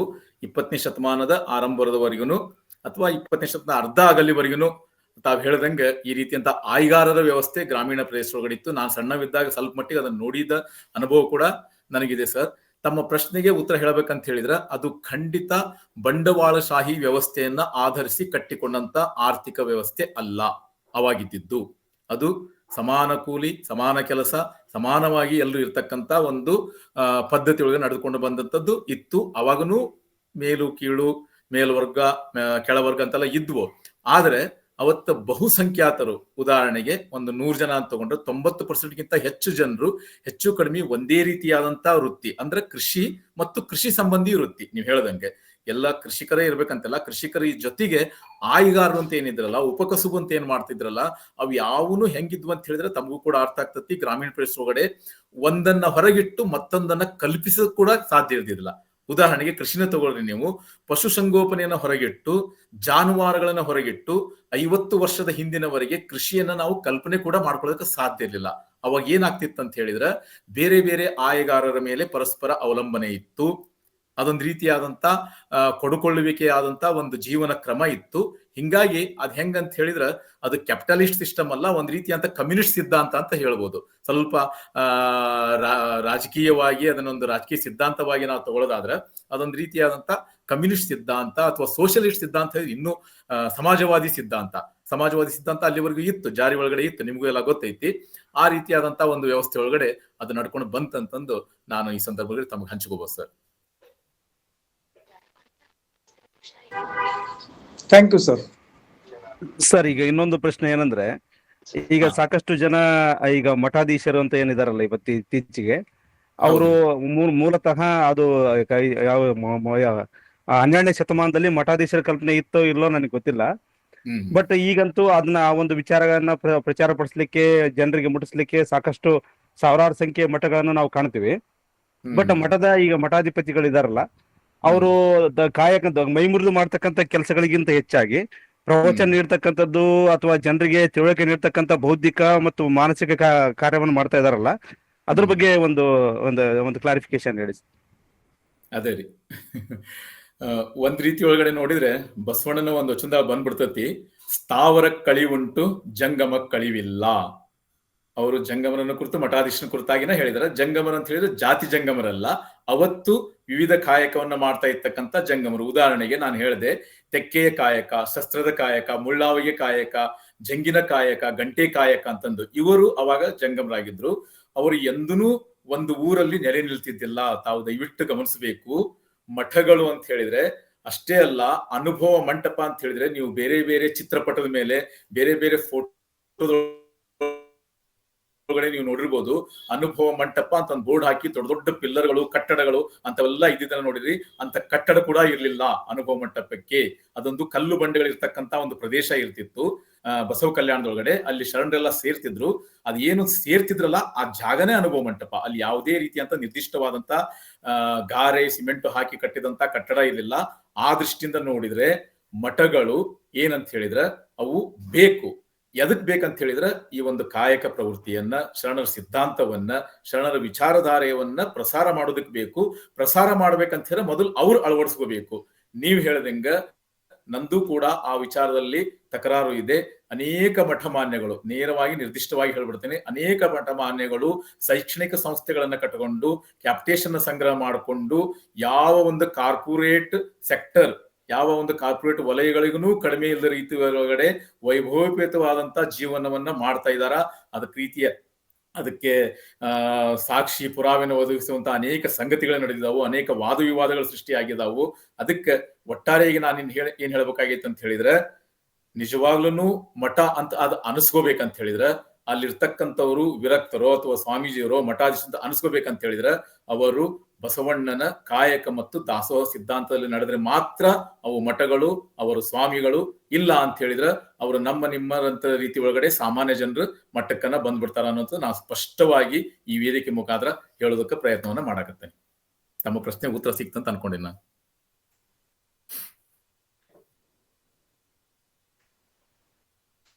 ಎಸ್, ಮತ್ತೆ ಬೇರೆ ಯಾರಿಗಾದರೂ ಪ್ರಶ್ನೆಗಳಿದೆ? ಓಕೆ, ಹಾಗಾದ್ರೆ ಈಗ ಕಾರ್ಯಕ್ರಮದ ಕೊನೆಯ ಘಟ್ಟದಲ್ಲಿದ್ದೇವೆ. ಮೊದಲಿಗೆ ನಮ್ಮ ಕರೆಯನ್ನ ಮನ್ನಿಸಿ ಇಂದು ಬಂದು ಉಪನ್ಯಾಸ ನೀಡಿದಂತಹ ಅಂಗಡಿ ಸರ್ ಅವರಿಗೆ ಧಾರವಾಡ ಕಟ್ಟೆಯ ಪರವಾಗಿ ತುಂಬು ಹೃದಯದ ಧನ್ಯವಾದಗಳನ್ನ ಅರ್ಪಿಸ್ತೇನೆ. ಧನ್ಯವಾದಗಳು. ಸೊ ಇದೇ ರೀತಿ ಕಾರ್ಯಕ್ರಮದ ಅಧ್ಯಕ್ಷತೆಯನ್ನು ವಹಿಸಿರ್ತಕ್ಕಂತಹ ಡಾಕ್ಟರ್ ಬಸವರಾಜ್ ಡೋನೂರ್ ಸರ್ ಅವರಿಗೂ ಕೂಡ ತುಂಬು ಹೃದಯದ ಧನ್ಯವಾದಗಳನ್ನ ಅರ್ಪಿಸುತ್ತೇನೆ. ಇದೇ ರೀತಿ ಶನಿವಾರ 6 ಗಂಟೆಗೆ ಶೇಕ್ಸ್ಪಿಯರ್ ಮಾಲಿಕೆಯಲ್ಲಿ ಮತ್ತೆ ನಮ್ಮ ಇನ್ನೊಬ್ಬ ಉಪನ್ಯಾಸಕರು ಒಂದು ಶೇಕ್ಸ್ಪಿಯರ್ನ ನಾಟಕದ ಮೇಲೆ ಉಪನ್ಯಾಸವನ್ನ ನೀಡುತ್ತಿದ್ದಾರೆ. ಇದೇ ರೀತಿ ತಾವು ಇದೇ ಲಿಂಕ್ ಅನ್ನ ಬಳಸಿ ಜಾಯಿನ್ ಆಗ್ಬೇಕಂತ ಹೇಳಿ ಸವಿನಯವಾಗಿ ವಿನಂತಿಸಿಕೊಳ್ಳುತ್ತೇನೆ. ಅದೇ ರೀತಿ ಕಾರ್ಯಕ್ರಮದಲ್ಲಿ ಉಪಸ್ಥಿತರಿರತಕ್ಕಂತಹ ಹಿರಿಯರಿಗೆ, ಸಾಹಿತ್ಯಾಸಕ್ತರಿಗೆ ಮತ್ತು ನಮ್ಮೆಲ್ಲ ಮಿತ್ರರಿಗೆ ಧಾರವಾಡ ಕಟ್ಟೆಯ ಪರವಾಗಿ ತುಂಬು ಹೃದಯದ ಧನ್ಯವಾದಗಳನ್ನ ಅರ್ಪಿಸುತ್ತೇನೆ. ಇದೇ ರೀತಿ ಕಾರ್ಯಕ್ರಮ ಇಷ್ಟು ಸರವಾಗಿ ನಡೆಯಲು ಕಾರಣೀಭೂತರಾದಂತಹ ಧಾರವಾಡ ಕಟ್ಟೆಯ ಎಲ್ಲ ಪದಾಧಿಕಾರಿಗಳಿಗೆ ತುಂಬು ಹೃದಯದ ಧನ್ಯವಾದಗಳನ್ನ ಅರ್ಪಿಸಿ ಈ ಕಾರ್ಯಕ್ರಮವನ್ನ ಇಲ್ಲಿಗೆ ಕೊನೆಗಾಣಿಸುತ್ತೇನೆ. ಎಲ್ಲರಿಗೂ ನಮಸ್ಕಾರ.